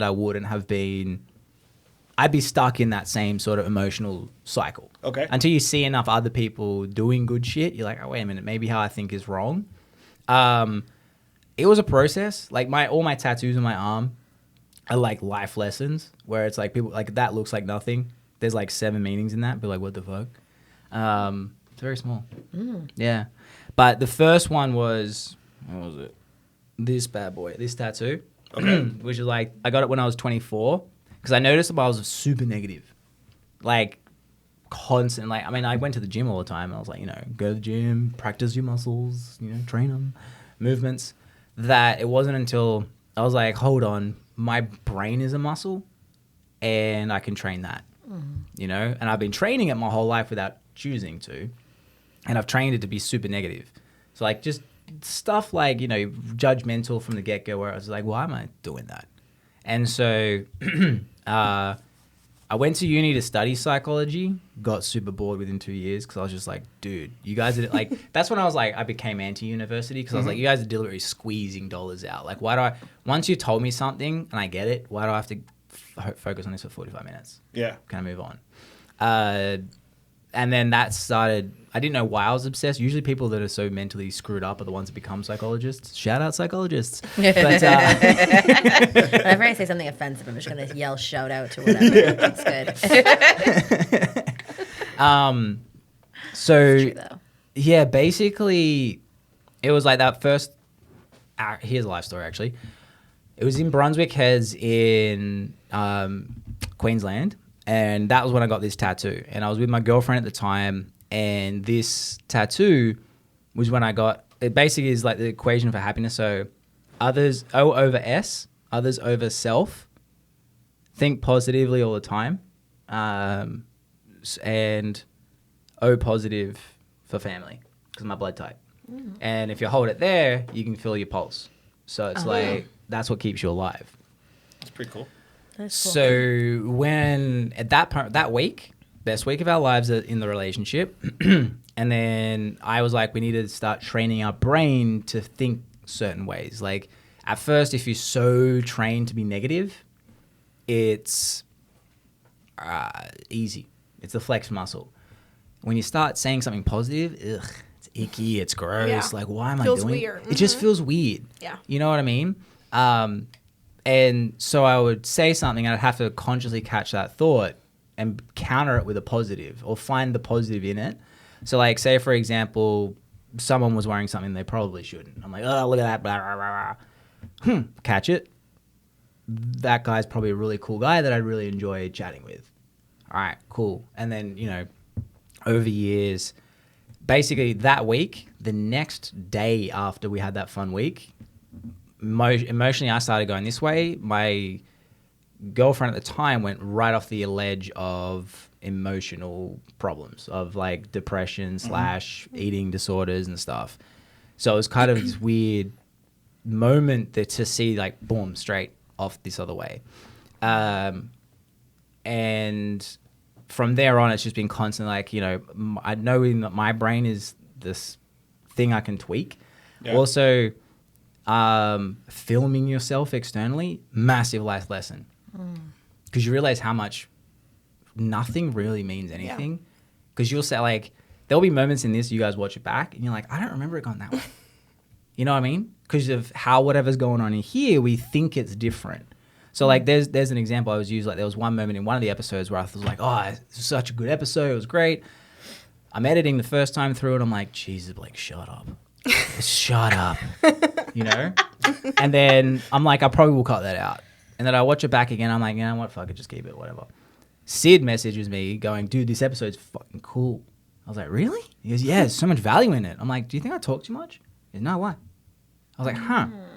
So, like, if I can have 3 different experiences from the same conversation internally and then viewing it externally twice, and then Sid and other people can have a completely different, actually positive thing, it makes you realize, like, oh shit, like nothing's real to a degree, but also I can work on it. Yeah. And I think that thing too is like, I'm so obsessed with how humans work with our biases and perception and like in our body, that all I'm putting is myself in your shoes and I'm going, all right, you're thinking this. And people are like, what the fuck? How do you know that?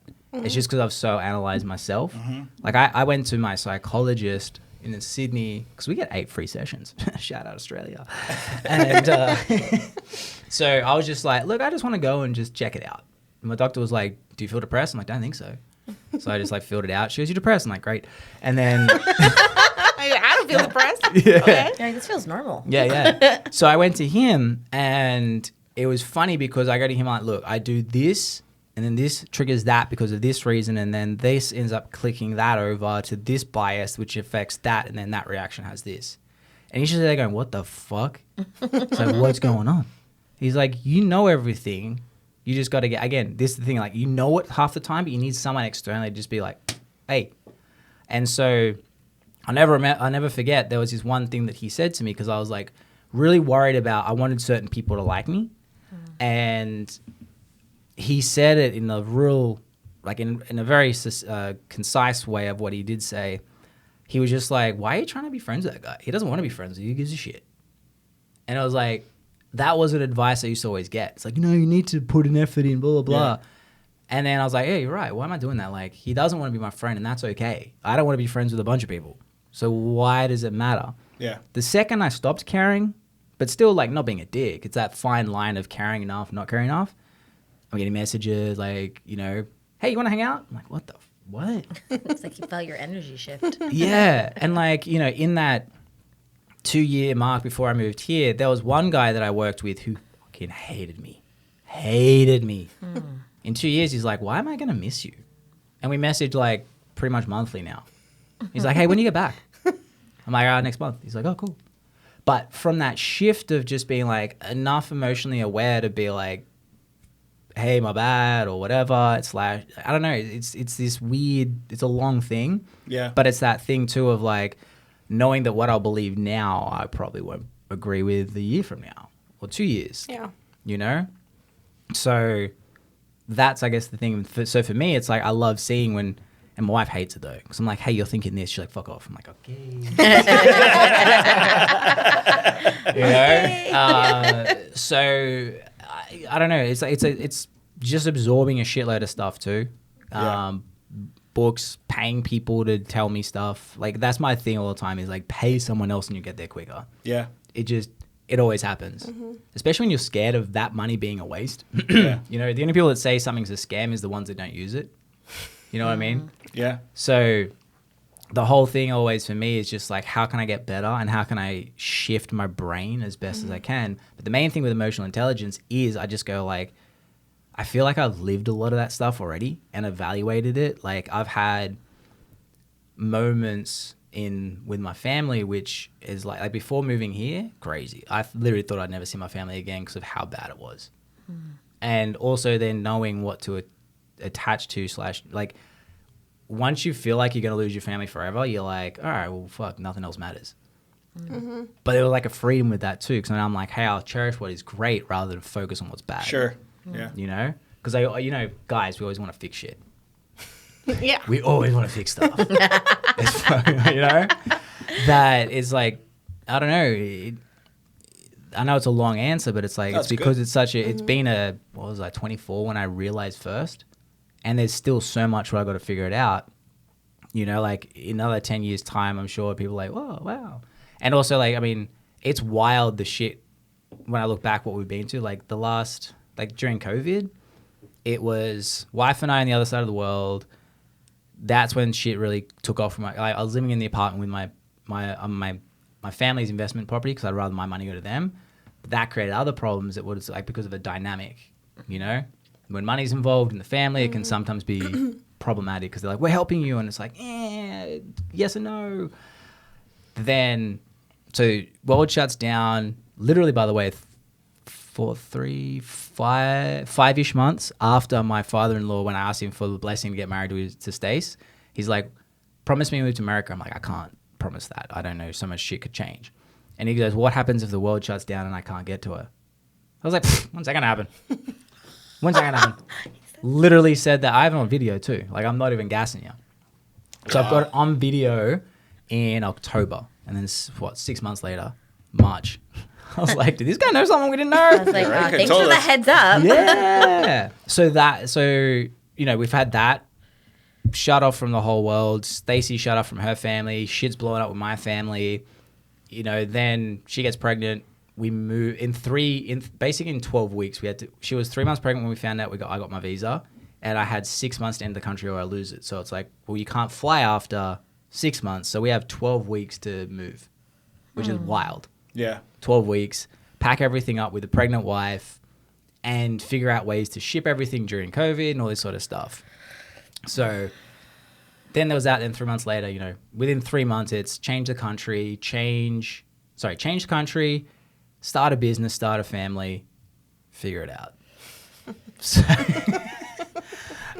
So going through all those insane things and then mixed in with meditation, obsession with evaluating the layers that's happening And then also knowing the biases and stuff, being like, oh, that's this happening. Oh, that's my consistency bias kicking in because I want that to be true. Sure. It starts, forces you to be like, hold on, how do I readjust? Because am I happy? No. Then there's something that's happening. There's a misalignment. So that's where I guess it comes from in a very long description. Mm-hmm. It's been a wild life for a first world kid in a very well-off family. It's been a wild ride, and then same thing, like, Stace wants this. She's like, oh, I really want to live in a house. I'm like, so do I, but look at all these insane variables. And when we thought we're going to get a house and it was like, Steve was like, nah, I don't want to because I don't want to put my money in. I'm like, fair enough. No problem. It's your money. And I actually agree with that explanation. A week later, I put 14 grand that was going to go in a house into that course. And I was like, all right, let's make that work this way because if I need to, again, these hurdles have forced me to figure out other shit. Yeah, that's how it happens. Yeah. And it's like you have to create hurdles once stuff gets good. Yeah. It's true. I spoke to Derek Fay in his podcast, and he's a venture capitalist. Yeah. And he came from nothing, but he's like, when stuff gets good, you have to start creating barriers because otherwise it gets easy. Yeah. Complacency. Mm-hmm. Yeah. And it's very easy. Yeah, for sure. I do that with my kids. I mean, very minor, but like I'll create.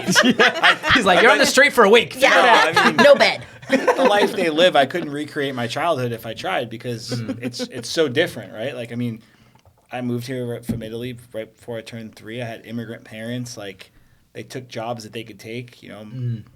My dad didn't know the language. Like, there's hurdles and things that you go through that I live my life in a way that they didn't have to go through it. But there's valuable lessons and strength. And I'm like, okay, how do I teach them that without having to experience, sorry, you don't get a new pair of shoes because we can't afford them. Like, that's not the case. You have to, that's where you have to create it, though. Yeah, so we do. That's the wrestling act I'm having with, I think the in-laws is going to be a bit of a hurdle because they came from nothing. And the classic thing is, came from nothing, give my child what I didn't have. But they don't give them what they did have, which was hardship, figuring it out yourself, like learning the skills. And I'm a big believer, and that's why Sienna can run basically at 12 months. Like, she was basically 11 months old, she was running. Yeah. Is because, I'm like, again, becoming an outlier, you need to do more. You just have to do more. That's all it is. So I never carry her anywhere. I deal with having to walk unless we have to really get somewhere. Because I'm like, if you walk 10 hours in a day, and you do that for 10 days, that's 100 hours. Say the other kid hasn't walked because their parent keeps picking him up. You're 100 hours ahead of this kid in learning how to walk. And so I'm like that, at least with those sort of things. But then if she's like struggling with something, I won't help her. I'll like give her a little nudge maybe, but I'm not going to be like, here you go. I'm like, now figure it out, man. Figure it out. I'm going to give you the gift of learning how to learn. It's the best thing you can do as a parent. But that's a conscious thought because naturally you want to just help. Yeah. But I have to deal with being called a bit of a dick sometimes. But I'm like, you'll thank me later.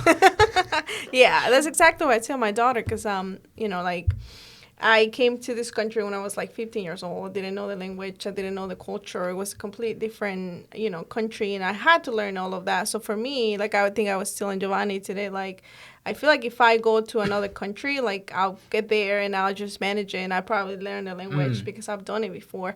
So I always tell my daughter, like, I did all of this, but it doesn't mean that because I did all of this, then you're not going to do nothing. Yeah. So now, and she was just like, oh, like no pressure. I'm like, no, it's because everything here, like I already did all of this, but then you have to do something else from here. Yeah. Like I don't expect you to just, hey, here's a new phone, hey, here's this. And then for her to do nothing. Like it's just like the expectations are always higher. Yeah. And I'm like, I'm going to make things easier for you. But at the same time, like I expect you to do something. Yeah. Like just tough love. It's like you got to learn, like I'm fully focused on them learning the skill, not the outcome. Like my best mate, his parents were Entrepreneurs of the Year in Australia in 2006. Wow. And then helped him in 2006 with his first business. I think it was like $1 million they gave to start a motocross company at 18. And everyone, most people, and I was guilty of this back then because of the surroundings of this that was happening. He wouldn't be there without that. It's like, is that a hurricane warning, huh? Is it? You guys got it going on? Is that my No, phone? it's not mine. I think it's. That's your phone? Storm surge. No, it's every iPhone and phone. I didn't get it. No, They don't care about me. They know you're with it's on them. its way like, from "We're gonna Australia. tell With you." to Australia. Yeah, no one gives a shit, dude. But yeah, so like again, it's that outsider view, and this is why I think as well I have that emotional intelligence to a degree. I used to be a certain way of fuck him, he's got the silver spoon, he's this and that, but he would tell me stories, but I wouldn't fully believe it until now when I've had like he and I had a full falling out, and it was a lot pretty much to do with me. That it took then 6-7 years for us to now be talking all the time, you know. But his thing was like, you know, hey, I'm a little late, all right? We're a little late, all right. So, yeah, They do care. Yeah. All right, Just one- a little bit less, but they still care. For 36 hours. I need to ask you guys questions of this later. Yeah, go ahead. I'm like, what do I do? Put on a poncho. Close your eyes. But yeah, so it was the same thing. Like at first, yeah, cool, cash injection works. And then it was struggling and no one really saw it. And he's like, Dad, I need help. And he goes, fucking figure it out, mate. He's like, I'm not giving you money. You've got your investment. You figure it out. And that's why, like, my mate, he does businesses with his parents, but like they have $2 million a month businesses and stuff like that and he's so blasé about it because it's like, it's his norm. I was chatting to him once and I'm just like, curious, do you have a good person for ads? And he goes, yeah, but they're kind of high end. I go, well, what do you mean? He goes, minimum spends $100,000 a month. And I was like, okay. How much do you spend? He's like, $300,000-$400,000 a month. I was like, and what's the ROI? He's 4 or 5x. I was like, you make that much? But he's so blasé. Like, it'd be the same as me going, like, this is a 5-hour energy. He's just like, yeah, we kind of, I think it's about 1.6, 2 million a year, a month. I'm like, oh, okay. But, and he's my age, but that's the thing is like, he's had this hard work ingrained into him by his parents. And it's like, it's kind of cool to see how they did it being so firsthand. And it was this whole thing. It was like, earn your keep. They would still give him toys, but it was like, I don't know how they did it. And I wish I could drive into it more. He had cool shit, but only the cool shit that he needed. Like stuff where it was like, you know, he'd wreck a bike and they'd be like, fuck man, all right, here's my new one, $15,000. But it was because he was on a pursuit, he wanted to be a rider at first. Then it was like, oh, that's too hard, let's own a team instead. And so, but yeah, he always had that work ethic behind him by the way his parents parented him. And they could have easily just been like, he's everything. They're Well, like, kids no. catch. Yeah. We all catch more than we're taught. Mhm. So, and I've had some friends that their parents are well off, and I'm like, how? Because you think, and they work really hard. You think, okay, because I didn't have that, so I thought the opposite. Like you don't work really hard. But what I've seen and studied, and there was a podcast interview of all the Gronkowski boys, and Ed Milet asked, he goes, how did you do this? He goes, you catch more than what you're taught. And it's like the way my dad instilled work ethic, the way my dad would put a newspaper article of a certain athlete who either got in trouble for abuse or DUI or that just won a championship. And we would make fun of him. But like those lessons resonated with us. You know, like my son, like he's a good baseball player and his coach is like, he's like, he needs this new glove and the new glove's $300. And I'm like, okay. So Dominic's like, I got $100 of birthday money. I'm like, looks like you're a little short, homie. Right? And I was like, I can go buy this for you, no problem. Yeah. But that teaches you nothing on how to take care of this super expensive glove. And it's been 6 months now, and he still doesn't have the glove. He knows he needs to save up for it. But also we talked to him about like, hey, you're going to need to work harder and control your emotions and be the kid that has a $300 glove as a tool. Yeah. And that's worked out well. You know, that's been a lot of fun to teach them and not just give them, you know, Viri has a story with her daughter with that's what I love about our group too, with the new cell phone. She carried around a broken cell phone, and as a teenager, I think that's just death. I think, right? Yeah. Yeah. Yeah, because she wanted a new phone. Well, her phone, the screen is like cracked, and she's had it like that for like 6 months. But it was expensive phone, and I pay it monthly for it, and I could easily go and buy a new one. But I'm like, no, next time be more careful. She's like, yeah, but I need a new phone. But all my friends, I don't care about all your friends. Yeah. It's like, you're my daughter. So now the new phone came out. I'm like, okay, so we'll see if we can trade it. And if we can trade it, we'll do it. If not, you just carry that phone for a few more months. Yeah. Yeah. But now, hopefully, like now that she's getting a new phone, like she knows I'm going to take care of it, because my mom, if I break it, I'm going to carry this cracked phone, around for months. So, Yeah. Because that's my theory, and it's going to be hard. Not for me, for everyone else around me. I want Sienna to have a bank card at the age of 4, and she gets pocket money for the start, for the first year. She can have whatever, and she can go buy whatever she wants with it. But then, there's going to be moments where it's like, she can do chores and we'll have different things that lay out and what they get. And then if she wants something that's like $25, she goes, all right, cool. All right, go up and pay for it. Bang, declined. Can't figure out why. What do you mean? There's always money on this. And I don't give a shit that she gets embarrassed. I don't care. I'd rather be embarrassed at 4 and figure out a life lesson than at 34. Yeah. You know what I mean? And but I feel like so many people are, oh, don't embarrass your child. It causes psychological harm. I'm like, it does more psychological harm by them not learning that. Yeah. You know what I mean? I'd rather be embarrassed for being broke at 4 than 44. You know what I mean? Yeah. But then I can go like, okay, do you know what the reason is why you can't afford it? And then let her figure it out to be like, I bought this, and this the other day, and I actually didn't even think about it. I don't give a shit. Maybe I won't buy that next time. Yeah. Well, I'll think about it next time. Yeah. Because most people don't have an income problem. They have a spending problem. And that's especially for most people. Like, I mean, when I was young, it was, and this is where I was thinking about what you say. It's like, I used to say in my 20s, I'm like, I never go into debt, but I'm really good at spending what I have. And that was kind of like a badge of pride. I was like, yeah, I don't have debt, but I do this. Yeah. And I always was chasing zero. And it's weird. The second that I said, I have $10,000 in my bank account, even though I didn't already, I think in like 18 months, I had like 90. I was like, where'd that come from? Because it was like 10 came super quick. And I was like, oh, shit. I was like, all right, 20. Oh, shit. Now I see. And like, it's the same with the business here. It's just like, no, I'm having $10,000 a month. And in 3 months, I got to that. And then reinvested straight away, and I'm like, all right, I have $20,000 a month. All right, and how do I get that there? How do I get there quicker? Now that doesn't mean that it's money in my pocket, but it's like, all right, I got a 17-year-old. My goal is she gets paid $8,000 a month, like the editor, Jenny. She's already at like 2.5, 3, and she works 2 days a week, 3 days a week. Wow, not bad for a 17-year-old. No, not bad at all. She also has. She's like, and she's switched on though. We were messaging today. It's like I'm teaching her how to hire an editor, because again, this is when most people don't want to do the hard work. I would rather teach her how to be tenacious and forward thinking, so I don't have to think about shit later. She's got that grunt and hunger, make it grow. I'd rather her be responsible for hiring editors. You get this fee for the editing. If you can figure out how to find someone that you pay them 30% of what I'm paying you, I'll help you do that. But I don't have to think now.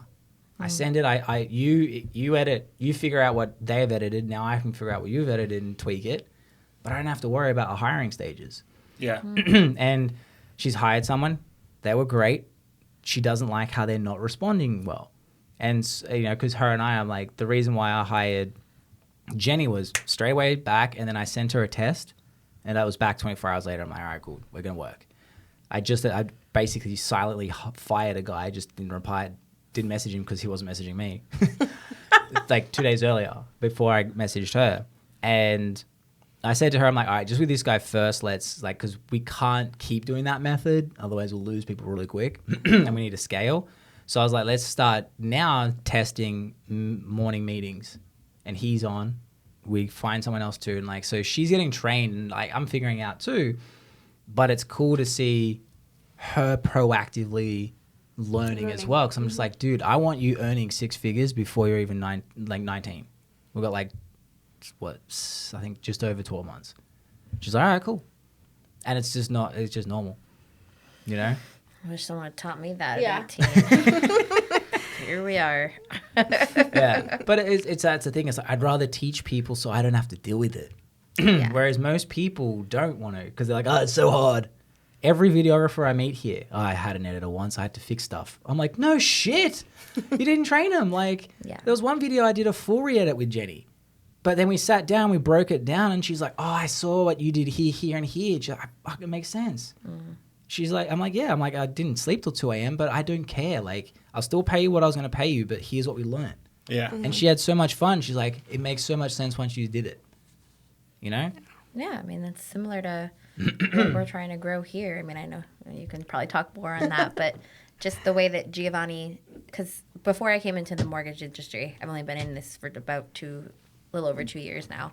I was a forensic scientist. Yeah, that's a pivot. So, I hate huge that word, by pivot. the way. I hate that word. Pivot? Why? This feels like it's falling. Oh, it's falling off. We're fine. I'm like, what's happening?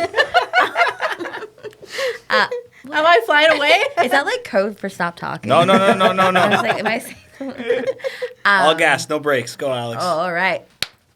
You heard the boss. Shit. Watch out. Vroom, vroom. But I was a forensic scientist, so I worked for the government, and there was none of what you were talking about. And even to back up, like as a kid, I was told I needed to go to college. Like there were no trades in my family, if that makes sense. I was basically told like to make it in life, and my parents listened to this. I'm sorry, but this is what happened. This is the true story.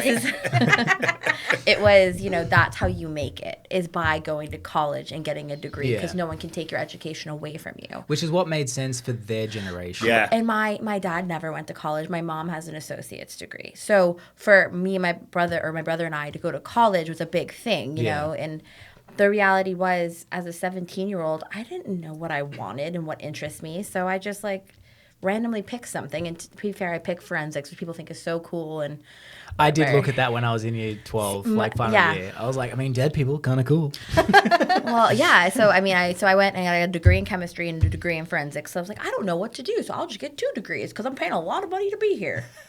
Might as well. Might as well.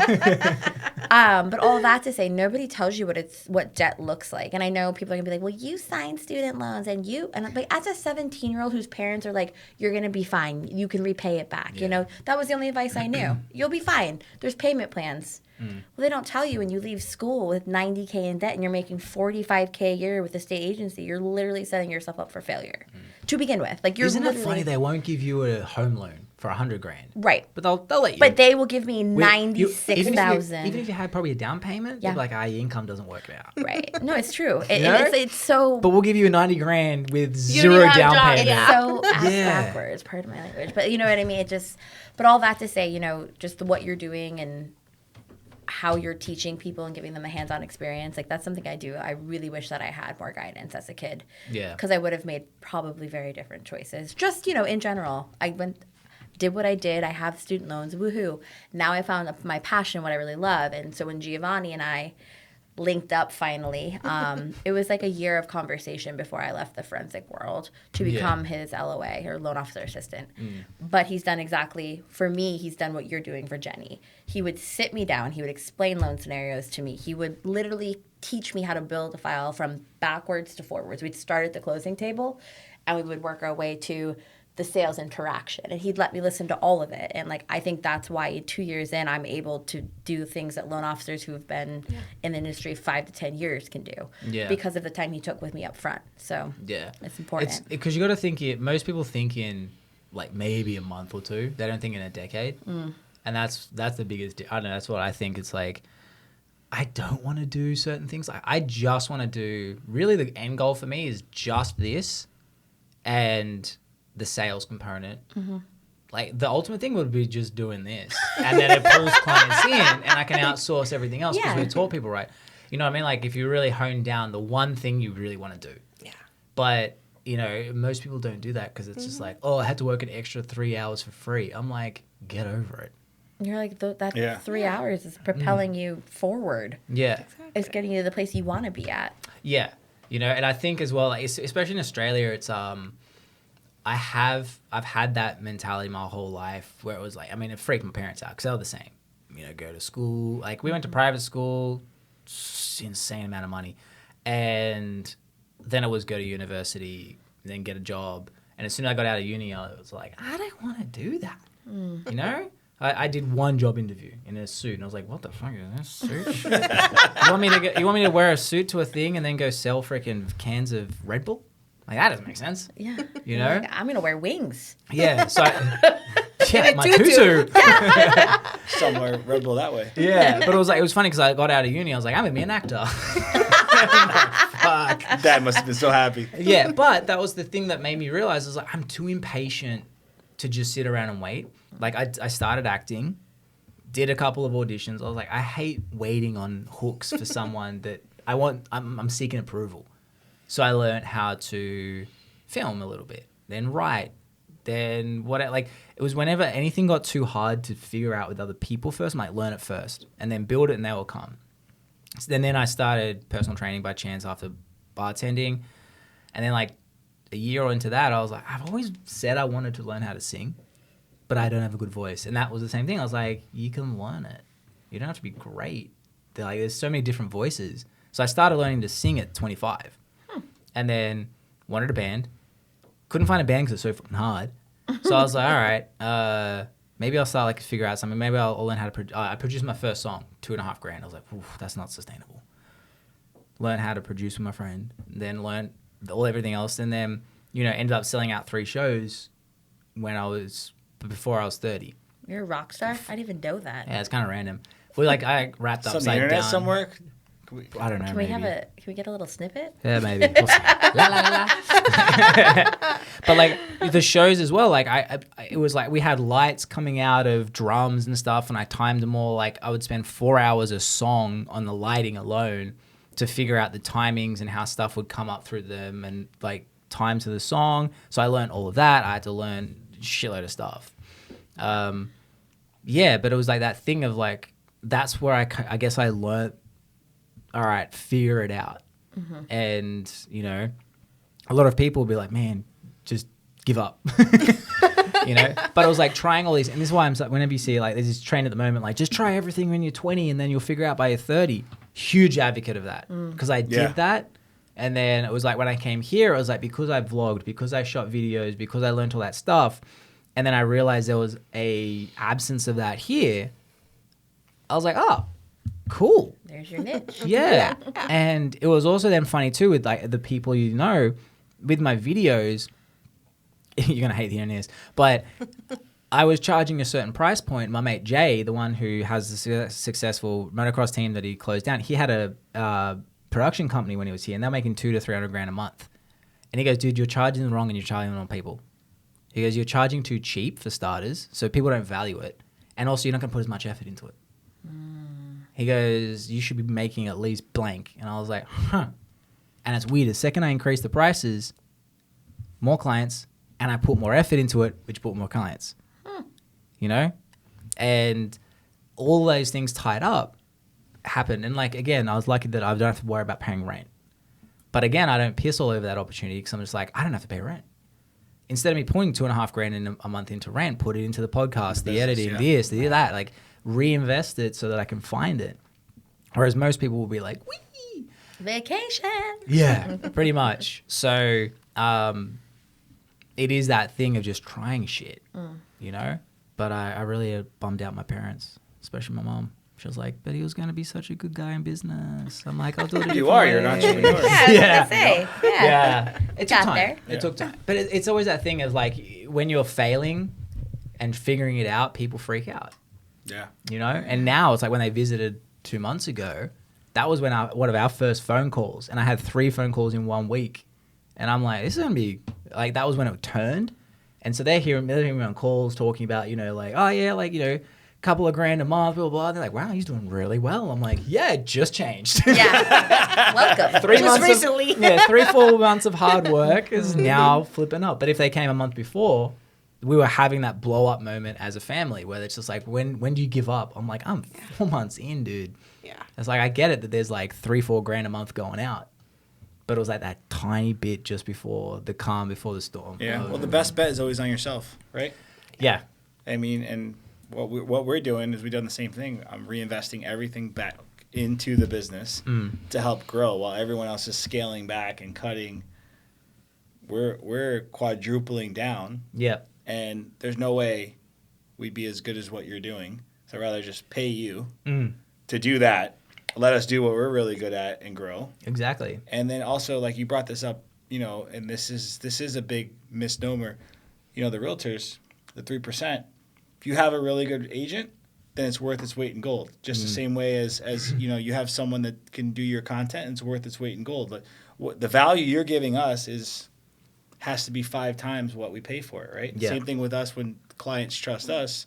We have to give that extraordinary value, or it's like, or then you're just like anyone else. Yeah. You know, so, and also, you know, I'm a big believer in I'll pay more for the quality because I want people to do the same. Not that we're more, but I want people to value who we are. So I'd rather just not do business with you if I don't value you and then just go pay more. Yeah. You know, rather than just get the cheap thing. You know, because then it's like, you got to be congruent with your beliefs. I can't ask you to give me like super cheap content and then expect someone else to pay me for my value. Like that's disingenuous. Yeah. I'm happy to pay you because your content's amazing, and then I'm also at the same time we deliver so much to our clients, and it happens all the time. They come to us like, oh, this bank's offering this rate. You guys are here. And then they decide to work with us, and they're like, oh my gosh, I would be so lost dealing with that online company or with that other lender. Thank you so much. And it's like, hey, you remember when you were just comparing rates and now all of a sudden you see value and professionalism and intelligence and service and answering your phone calls whenever you call and getting back to you and doing all those things? Then all of a sudden they're like, Okay. Yeah. okay. Yeah. That's always the way. Like, it's fun. I'm reading this book at the moment called Gap Selling. Good book. Check it out. And it's funny. So everyone goes in like the know, like, and trust thing. He's like, I don't believe in that, and here's why. The reason being is, if people only bought shit from people they liked, you'd buy from your parents or your family. Not many people do. Yeah, kidding. Totally joking. But like, so the example that came straight to mind for me was Amazon. Lefties hate it because it's capitalism, yet all of them use it. The righties hate it because, you know, fuck China, but they all use it. So we pay for execution before we pay for likability, but the thing that happens is if you can execute to the best and be likable, you're the only option. Yep. Yeah. That's You what know? we are. Game NRL on. Mortgage. Yeah. Shout out.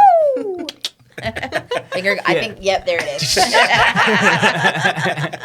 But it's true, and like I said this to Jenny the other day, I'm just like, just remember, and like she already knows it, but I'm like, remember that every video we do for any client markets us just as much as them. Of course. And I go, you know, because I always try and figure out, you try and find the selfishness in everything.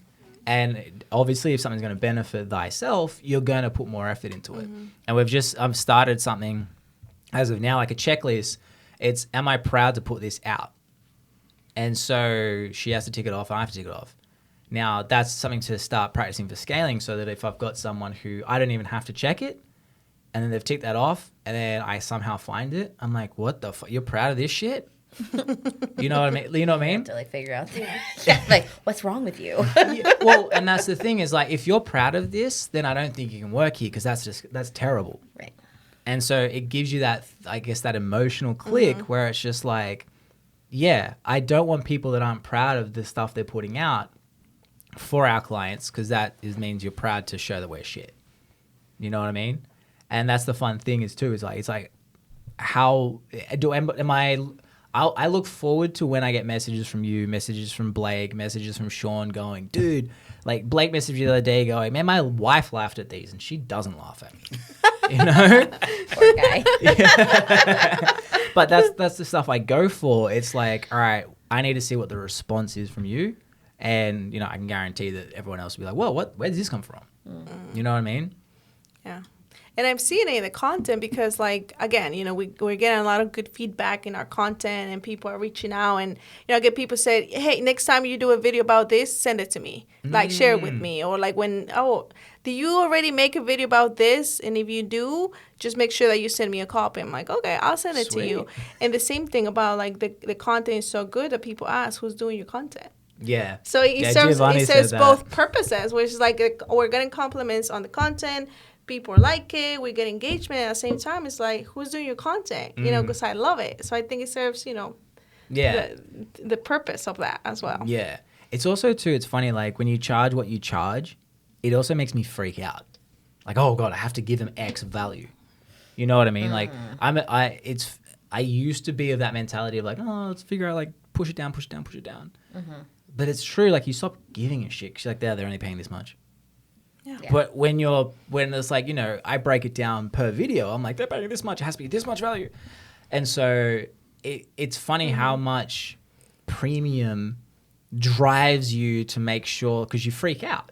You're like, good Lord, like these, I want them going like, holy crap. I don't want them being like, this is crap. Yeah. Why am I paying you? Yeah. That's the thing, you know? So yeah, it is funny.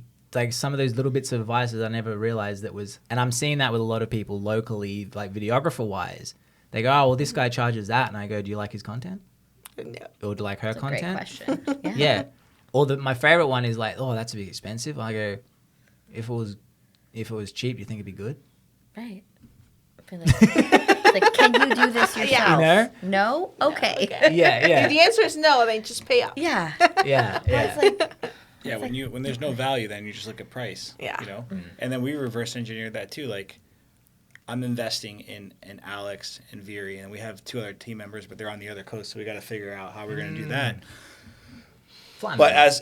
yeah, I'll drive you. private jet. I wouldn't mind a Cali trip, not gonna lie. All right, well, Cali. You say Oh, Cali? no, they're on the Kelly? other coast of Florida. Oh, I mean, Miami's cool too. Yeah, well, yeah. Do you get weird vibes when you go into Miami? Well, it's, Like, I it's feel like Wellington, I'm go- West. It's different. Okay. It's different. Yeah, so this is Wellington. It might as well be Naples. Okay. Because when I drive into Miami, Yeah. I just feel weird. Like I'm gonna make a mistake and regret it. Oh, That could easily happen in Miami. Yeah. Yeah. Like, you know what I mean? Like you get into New York. New York is like an energy to it. Like I'm like, oh shit, like I'm gonna conquer the world and probably Yeah. get mugged. It's great. And you go to Miami and you're like, weird. Like, I already have stripper sweat on me. Like, I was like, it's the tutu. Yeah. Don't worry about it. but yeah, no, okay. So then Miami, that's more feasible. I Yeah. do like Miami though. Really blue water. Yeah. Yeah. You know Fort Lauderdale Beach? No, Beautiful. I heard that's dangerous. No. I heard Fort Lauderdale was like No. funky. It's awesome. Really? Stay on the water right there. Mm. And it's amazing. Because Jenny's from Miami area. Okay. She's so funny. She's like, yeah. Because I was talking about it like this area. Because again, the goal is I want to bring her over Sure. here, waiting till she's like, 18. And, her parents know that I'm not some weirdo. But, like, because even what I was saying to her, I'm like, I'd love for you to come physically to the shoots. Like, so the next shoot we've got, yeah. you're going to meet Anna, who's going to be involved with the podcast and a little bit more with the back end of the stuff. She's 19 as well. I'm like, this is why whenever people bitch about the younger generation, I'm like, my business is built off 17 through to 23. Yeah. You know? So you're too old to work here, sir. Pretty much. I'm literally like, I said it to them. I'm Oh, like, this I'm- dude. well, I think it's like, I'm like the bridge between the business people and the kids that can execute. Like you got a 17 to a 19-year-old Yeah. telling you what to do. You're like, shut You're up. like, okay. You're like, hey, this product is blank amount. They're like, no, it's not. Right. And I'm like that middle ground where it's like, People can take you serious. yeah. I've also dealt with, when you're young as well, dealing with, I guess, an older figure saying, Right. nah, you don't know how to handle. Like when I was in my 20s, I'm like, fuck you in the back of my head. I wouldn't say it out, You get those sweats. I used to Yeah, get all yeah. nervous when I dealt with real high power, wealthy people. I get red and sweaty. I hang up the phone. Like, oh my God. See, it's funny. That's what the podcast has been good for me. Like now when I speak to certain people, I'm just like normally, but and now I'm just like, oh, you're just a dude or a Yeah, chick a or whatever. person. You're just a person. It's like cool. You have 9 figures in your bank account, but Yeah. how you doing? But no, it's true. It's like it is funny when you hear people bitch about the younger generation. I'm just like, what'd your parents say about your generation? Yeah. You know what my It's the daughter same said routine. last time? It's true. But she's 15, and I'm like, oh, I'll complain about like the younger kids. She's like, Mom, you guys are always complaining about us. Who's raising us? It's you. You're the What a ones. clapback. Yeah. I was What like, a clapback. okay. Yeah. Yes. Case You're in right. point. You're like, Yeah. okay. You got a good point. All right. I guarantee she Ma'am. got that from a meme because that one floats around. That's it. Yeah, Probably. You're blaming the generation you raised. Yeah, probably. But I think this generation of the 17, 18-year-olds, society's realized the generation prior maybe was, and look, there's an exception to every rule. Maybe things were a little bit easier for them. You mean the boomers? I don't even know what the millennials will be us. but there's For a them. tail end of the millennials where the kids who grew up, went to college where they had cell phones and Instagram and Facebook was already on their phones. Like I graduated college and then I think that year my friends were like, yeah, there's this thing called Facebook. And I was like, MySpace? Like I didn't know what any of that stuff was, right? Like when I remember getting my first flip phone that had a camera and then the Apple phone came out. But then like that next 10 to 15 years, I think technology made things really easy, you know? Elements of it. Yeah. You got to think about like bullying. Bro, you get punched in the face at school or emotionally bullied. I go home, I forget about it. Yeah. It didn't matter. They couldn't talk about it. And Sure. if they did, I didn't hear it. Yeah. Right. Couldn't see. Yeah, I couldn't now, imagine post what that about was it. like. That's gotta fine. be- But that's fine. Because What? now, if I go home and I don't know about it, that's great. Now I go home and they're creating groups. Sure. It's There's like- a video going around. Right. Yeah, it's perpetual. Like, Yeah. there's other things that they have to deal with that we didn't. And then, you know, and that's the thing, I think, it depends what you look at. Yeah. So the generation before us, they dealt with different shit. Yeah. They also had it easier in different ways. Again, you get bullied, you go home, all right, it's fine. You're safe Hey, mom, at hey, home. dad, how you going? Like, Yeah. you know what I mean? You don't have crazy, unrealistic filters and shit that tell you should look a certain way. You don't. Yeah. You don't have everyone also just. It's not like so. Everyone always lied. Like, you know, in terms of how good their life was, everyone always did. It's not new to social media Yeah. where you only post the good stuff. If you went out and you just had a fight with your husband, you're not going to You be don't talk like, about it. "Hey, how you going?" And you're like, "Well, you know, blah blah blah." You go, "Everything's really good." It was the same shit. Whereas now it's like it's magnifying glass. And but again, like with the working hard thing, it's like whenever people like shit on this age, like no one wants to work. And I'm like, no, we've got more options now. You know what I mean? Like I don't want to work. My favorite one is like when restaurants complain that there's no one wanting to work. I'm like, most of your people that you would hire were teenagers and early 20-year-olds. And if they're females, I can sell a foot pick for the same you're going to pay me for an hour. Why would I come to work and get sexually harassed by the manager when I can just go and do that on Instagram get paid. and get paid a lot more? You know what I mean? Like, or it's like even if you don't go the OnlyFans route, you can create digital products that make money. Yeah. You know, and that's why when I'm seeing in this area, it's like it's too expensive for a lot of people to work. But again, at the same time, like I just hired like Jenny. I've never physically met her. You know what I mean? Oh. I've never met her. You know? She could be a 40-year-old man. No. She's definitely who she says she is. But you know what I mean? Like, you take away the internet, Sure. Yeah. there isn't that opportunity for her, Yeah. for some random dude on the other side of the coast to hire her and be paying her $500 to $1,500 a week. Yeah. You know? She's probably working at some cafe for $12 an hour if Yeah. she's lucky. Yeah. You know what I mean? And so it's not that anyone, like, finding people, I'm a big believer is you need to create a product that people want to work for. And I think now is this massive slap for most employers where they've realized they haven't created the most important product, which is a job. Yeah. They've focused on the product they're selling and then treating their staff like shit en masse. And now they're like, rather than, again, introspectively looking and going, well, it's me. Because people don't quit jobs, they quit bosses. You know? That it's been a lot of boomers or just after are getting massive slaps in their faces, and they're blaming people. They're doing the exact thing that they blame the younger generation for in reverse. It's very well put. Yeah. No. Makes you think about it. Very huh? well put. Yeah. I mean, My brain's like. you know, our leadership, our owners, you know, they are still working. Like our CEO owns the company, and they do that. They care about us. I could pick up the phone and call them and text them for anything. When they were over on the East Coast for a branch opening, they called us and said, "Hey, round up your team. We want to have lunch with you guys." And this is the CEO and, you know, and the director of sales. This isn't just someone. So they do a really nice job, which allows me then to do the same for everybody else. And that's what makes it fun. Yeah. You know? And then what's cool, it's like it trickles down from the top all the way to everyone else.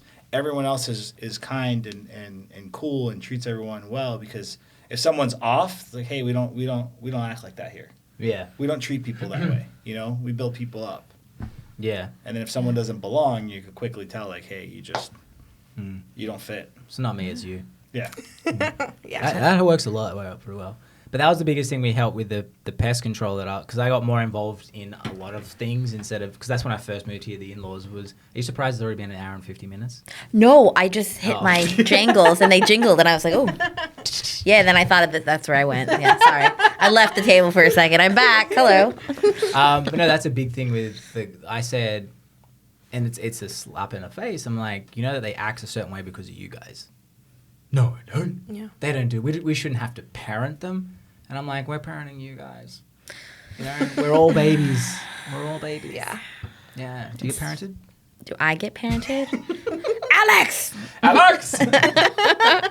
No, I mean, I was just thinking it goes back to that whole emotional intelligence aspect of life. I feel like there's certain adults that never went through and processed the way that you did, the way that, I mean, I would like to think I'm highly emotional intelligent as well. You guys can disagree. Why would we disagree? No, I mean, Giovanni's like, we'll talk about this. No.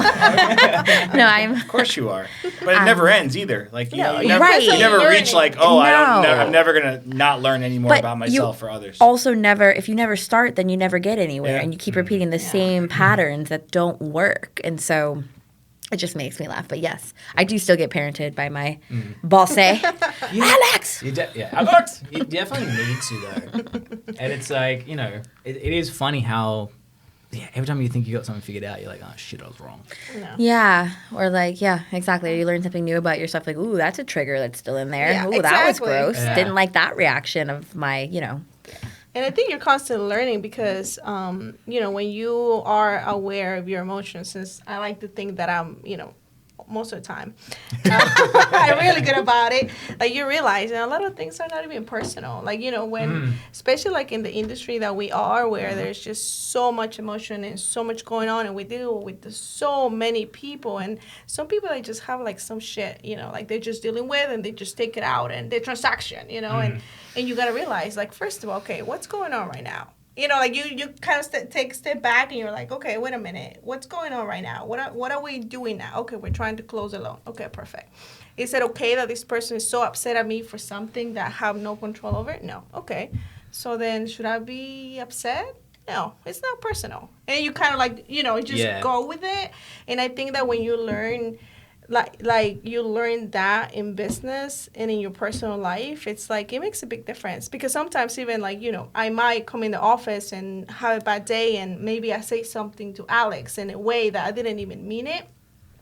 But, you know, she'll be like, oh, it's fine. Like, she's not upset at me. It's not, she'll be like, I didn't even notice. Or, you know, if something funny that happened last week with Giovanni, like we were there. I were there, and he comes in, and you know, with his big energy, and I don't know what he said, and I'm like, and we kind of just like, you know, we kept working. And I'm just like silently looking over, like, oh. Okay, like I just kind of looked over to Alex. We just didn't say nothing, and again he said something else. I'm like, wait a minute.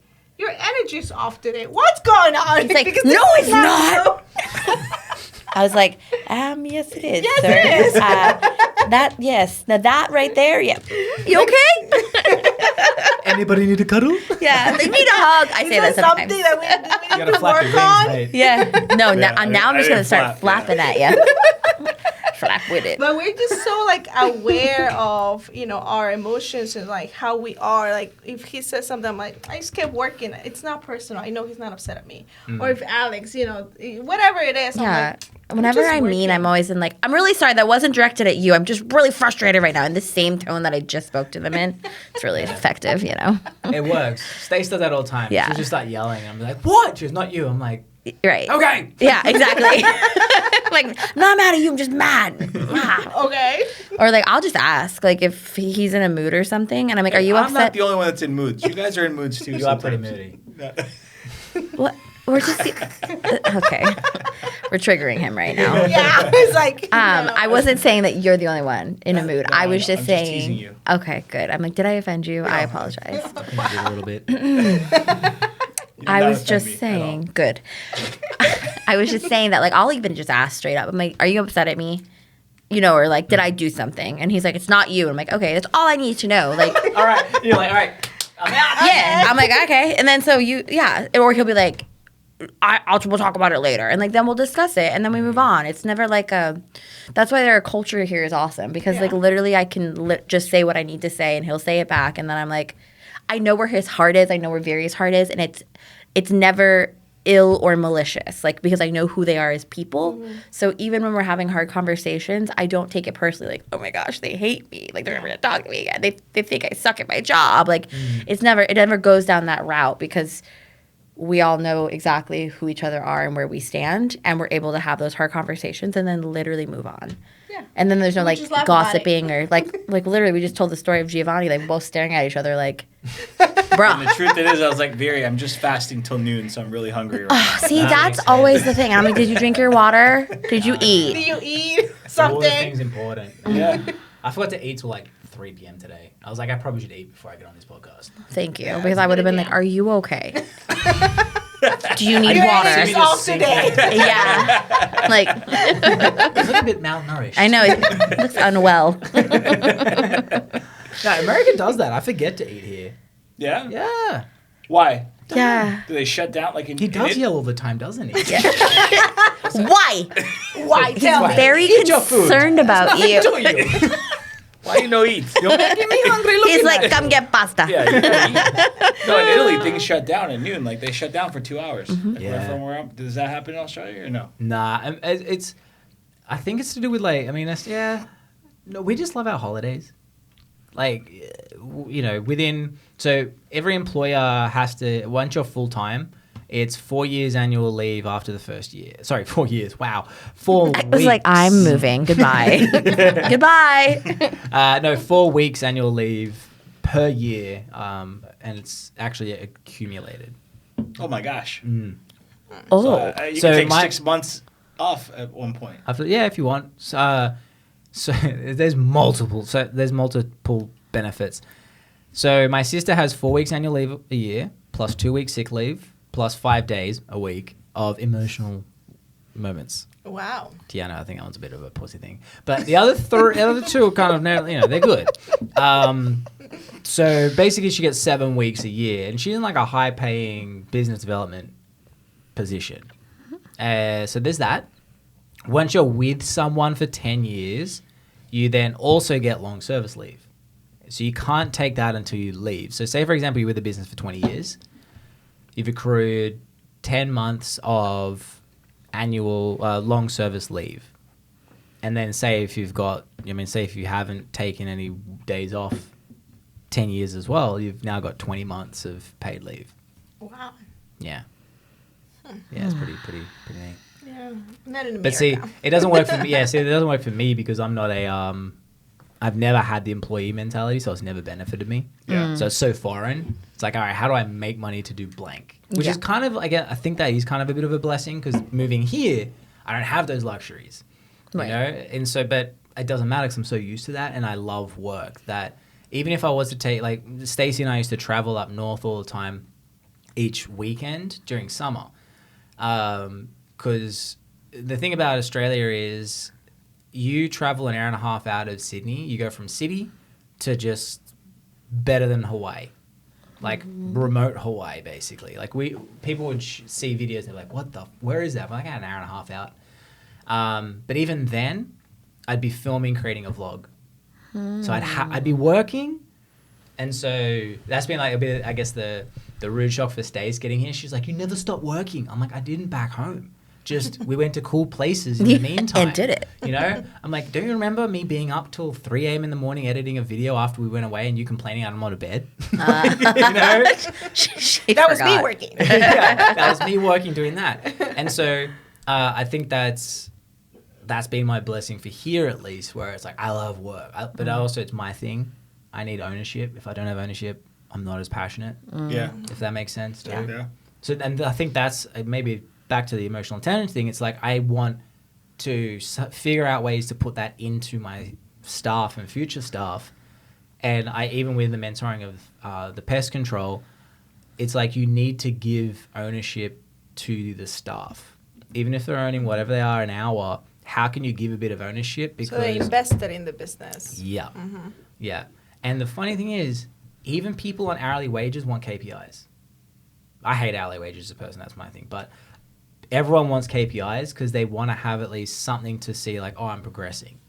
There's very few people that are okay with, like, just turning up.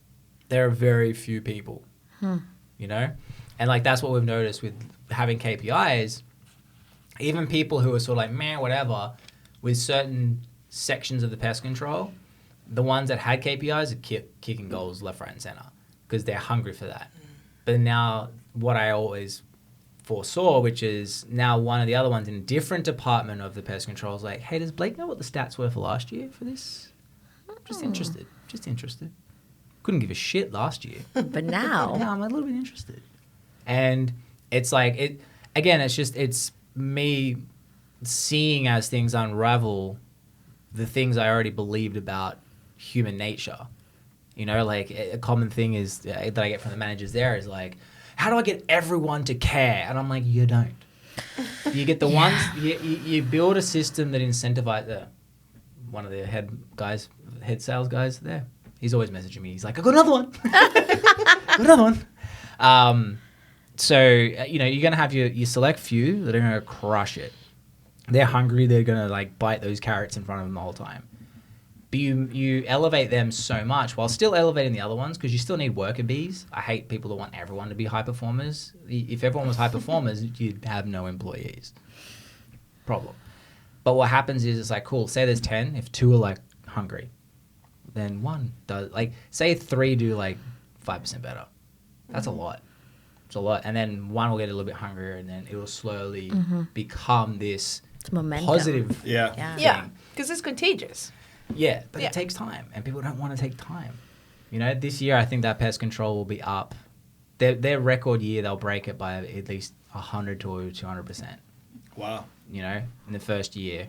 Wow. First full year with me. And it all just comes down to having goals as a team and then subdividing it. And then people are like, oh, that's it. Just having a carrot. People are just like, ooh, I want to get that. Yeah. And the reviews, like their goal for the year was to double their reviews of history, which was 73. They got, so far, we're at 275 for the year. Wow. They're getting more than 1 a day now. 160 of which are from that guy that just messaged me. But it still counts. It doesn't matter. It's a review. Still counts, yeah. Are you guys aiming to get more, like, because you got 2 here, these 2 good-looking people, and then you got 2 on the other side of the... 2 on the other side.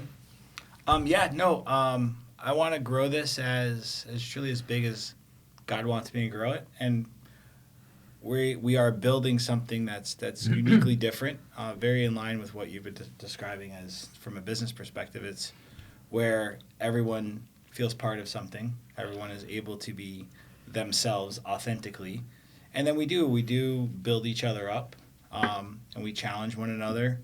So we want to grow, and part of this content, and thank you for having us on today, this just shows people who we are. And, you know, and Viri, you know, we all learn from one another. Viri's like said to me, she goes, you know, what we're doing is going to attract the people that are missing that where they are. Yep. And, you know, there's ways to grow a business. There's that way, which takes time, and it just takes time, or you could just buy people, which that doesn't take time. It takes resources, right? I find that's But more it doesn't expensive. last. Yeah, it is more expensive and it never lasts, Yeah. right? So Because it's transactional then. it's transactional at that point, you know. And we all have said this, you know, like there's no amount of money at this point right now that's gonna like separate what we're growing. Like, if you're like someone could offer me more money, I don't want to go because for the first time I'm able to authentically be myself and grow my business. Alex has me said too the same much. thing. You know, Ali and Maria are on the team, and that's why I've always wanted to go in and operate my own branch, and do that because it's work. Like it's the greatest joy I get to see is to watch them like blossom and grow and like shed all of those like previous limitations. I remember when I started working with Alex, I was like, "Hey, Alex, we need to go grab coffee and talk."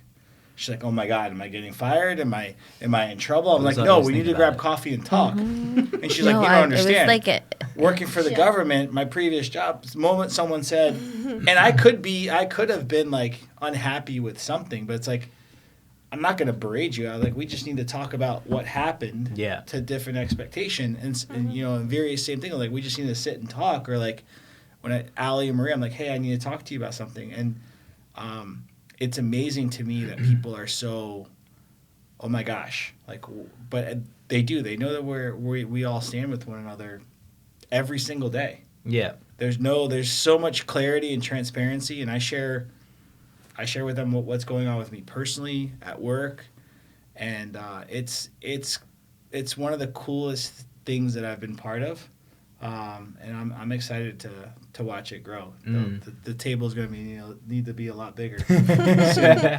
The editing would be a nightmare. Four's tricky, man. Yeah. Swapping between, effectively, it's like 6 cameras because I end up cutting it to two doubles and then individuals, and it's like, it's a lot. But you know, it's a shame. So most people are driven by loss, which is fine because then it's like I'm always figuring out how can I make it so that they're scared of losing their job. Not as in we'll fire them, but it's like I'm scared if by me going somewhere else I'm losing blank. You know, that's what always drives me. It's like, you know, everyone that I hire, I'm like, I want them to be afraid of losing this job, and because that'll make them work harder because they love it being here. They're like, you know what, I'm gonna make sure I don't lose this job. You know what I mean? Like, it sucks. I wish, because I used to do network marketing. That's when I realized what truly motivates 99% of humans, and I'm the same. It's like, I don't want to lose blank, therefore I'll work harder. I don't want to lose the autonomy of working for myself. So I have to work my fucking ass off to make sure I don't lose that. You know what I mean? Yeah. Because when I was doing network marketing, it's like, you know, the whole goal is you create it, then you build a team, and then whatever. Like, but motivating someone from zero to something, there's very few people that are hungry for that. Yeah. Very few. And like, I was just trying. I'm like, shit, this is hard. So I may as well just build something myself and start paying some people and then build around that instead. So it sucks. Why can't people be motivated for excitement stuff? Just excitement. What do you think? What motivates you guys in our group? I'm curious. They're terrified of you. What's that? I said they're terrified of you. I didn't say it. He said it. You want to go? Do you want me to go? Go, and then I'll. Yeah. Okay. This is what Viri and I do. She goes, okay, you talk first, and then I'll just fill in. I'm like, oh my gosh. But Stop Your it. team. You're exactly just going to say, like, yeah, exactly what she said. No. Well, we have different experiences in the sense of like, I obviously left a career with a salary job that I absolutely hated. And I knew I was taking a massive pay cut coming to start something brand new. So obviously money is not what my hatred of how things were run where I used to work, and just the inability. This is important to explain why. Sorry, I know I'm backtracking here, but the inability to motivate people to actually be good people and do their job effectively where I was it was so poor that everybody was allowed to just talk crap about each other. If you worked harder than someone else, you would literally get a target put on your back, because then you raise the standard. And then they would actually have to hit that standard, and they didn't want to. Because you know what? They've gotten by for 15 years being mediocre, and they want you to be mediocre too. I think we figured out why crimes don't get solved. There you go. And you know, Unsolved mysteries. Now we know why you exist. and I will tell you, and you can talk to other people in the industry, and they'll tell you the same thing. The politics, it's not about your workers. It's literally about how the outside world perceives you. They don't care about the people on the inside. They don't care that things are wrong, because as long as they can pretend like that things are working and you're getting the caseload out and you're hitting your numbers, the rest of it doesn't matter. So when I started with Giovanni, obviously I come from a different space. My motivation was to actually find something that made me feel like me, something that I was passionate about, something that I could grow and could control. When I started, basically he was like, we're starting here. You'll make more money when you close deals. And I was like, well, how do I close deals? He's like, well, because you're going to LOA for me. I'm like, okay. I was like, well, I want more loan officers then, because I'm going to close all of their deals. And he's like, okay, lady, why don't we learn the business first? But what motivated me was that I had somebody who invested in me and believed in me and gave me the reins that I could actually control my, I don't want to say destiny, but yeah, I could control what was happening. And Just be captain of your own ship. yeah, exactly. Yeah, That. I normally say that. I was going to be the captain of my own ship. And I loved that. And so in the beginning, that's what motivated me. And we were at a completely different company. But then when I heard what was actually Giovanni's goals and where he wanted to go and why he wanted to start a different branch, I was like, I can be the bottom. Like, I can leave with you and we can do this together, basically. Like, I get to see where we started, where we are now, and where we're going. And that vision and that dream and that goal is what motivated me, because I knew that I was going to continue to grow along the way. And I was going to learn, and that my goal was to go full commission at one point, and I'm obviously still working towards that. But just all of the vision and the goal, I was invested in it. I was like, I love what you're doing. Let's go. Because I've always craved like-minded people who want to grow and be better. I hated where I was. So because I don't want to be mediocre. I want to be the best of what we do. So you gave me a safe spot. So that's what motivates me. That was a really long explanation. Holy I like cow. it. It's shorter than mine about self-indulgent. What was it? My brain's fried. I'm like, this is not working anymore. It's been 2 hours and 15. Oh. Remember when you thought I was checking my watch that doesn't exist? All right, Viri, you go and we'll wrap it up. Okay. You got a hurricane to go fight. Well, what motivates me, not just like in the business, but like, in life, I love to prove people wrong. I think that a lot of people underestimate me, and I don't know what it is. It could be just in my head. Hey, thinking it's what that. motivates me. I love it. Yeah. I'm on Chip board. on show is like, great. yeah, like I'm always like, okay, you think I cannot do that? Like, let me show you. And I always I love to show people, not that to show people, like I love to show myself what I can do. And every single time that I'm able to accomplish something, I'm like, oh, I can do that. And I'm always challenging myself to be better. So what motivates me is I love working with them. I really do. Like, I feel I've been working with them only a few months, and I feel like I've known them forever. And we talk about a lot of things about the business, personal life, family, different things. And we share so many, ideas and the way we are, the way we behave, our faith and everything. So it motivates me to, like when Giovanni shared his vision with me a few months ago, and he told me what he wanted to build, I think I looked at him and I said, and how are you going to do this? And he just looked at me and he's like, we're just going to make it happen. And I'm like, okay, well, I Also said it was good. You're part of it. Yeah, I didn't even ask. I'm like, let's just do it. No plan, don't care. Captain. Let's go. We're captaining the ship. So it motivates me to be like, okay, let's do it. Let's all, make it happen. Let's just build something. And it's at the same time, and I think Giovanni told me once, I didn't even think about it. It's like, it motivates me, to build something and be in business and be, a woman in business and show my daughter, hey, my mom is a badass. Yeah. Like, if she can do that, I can do it too.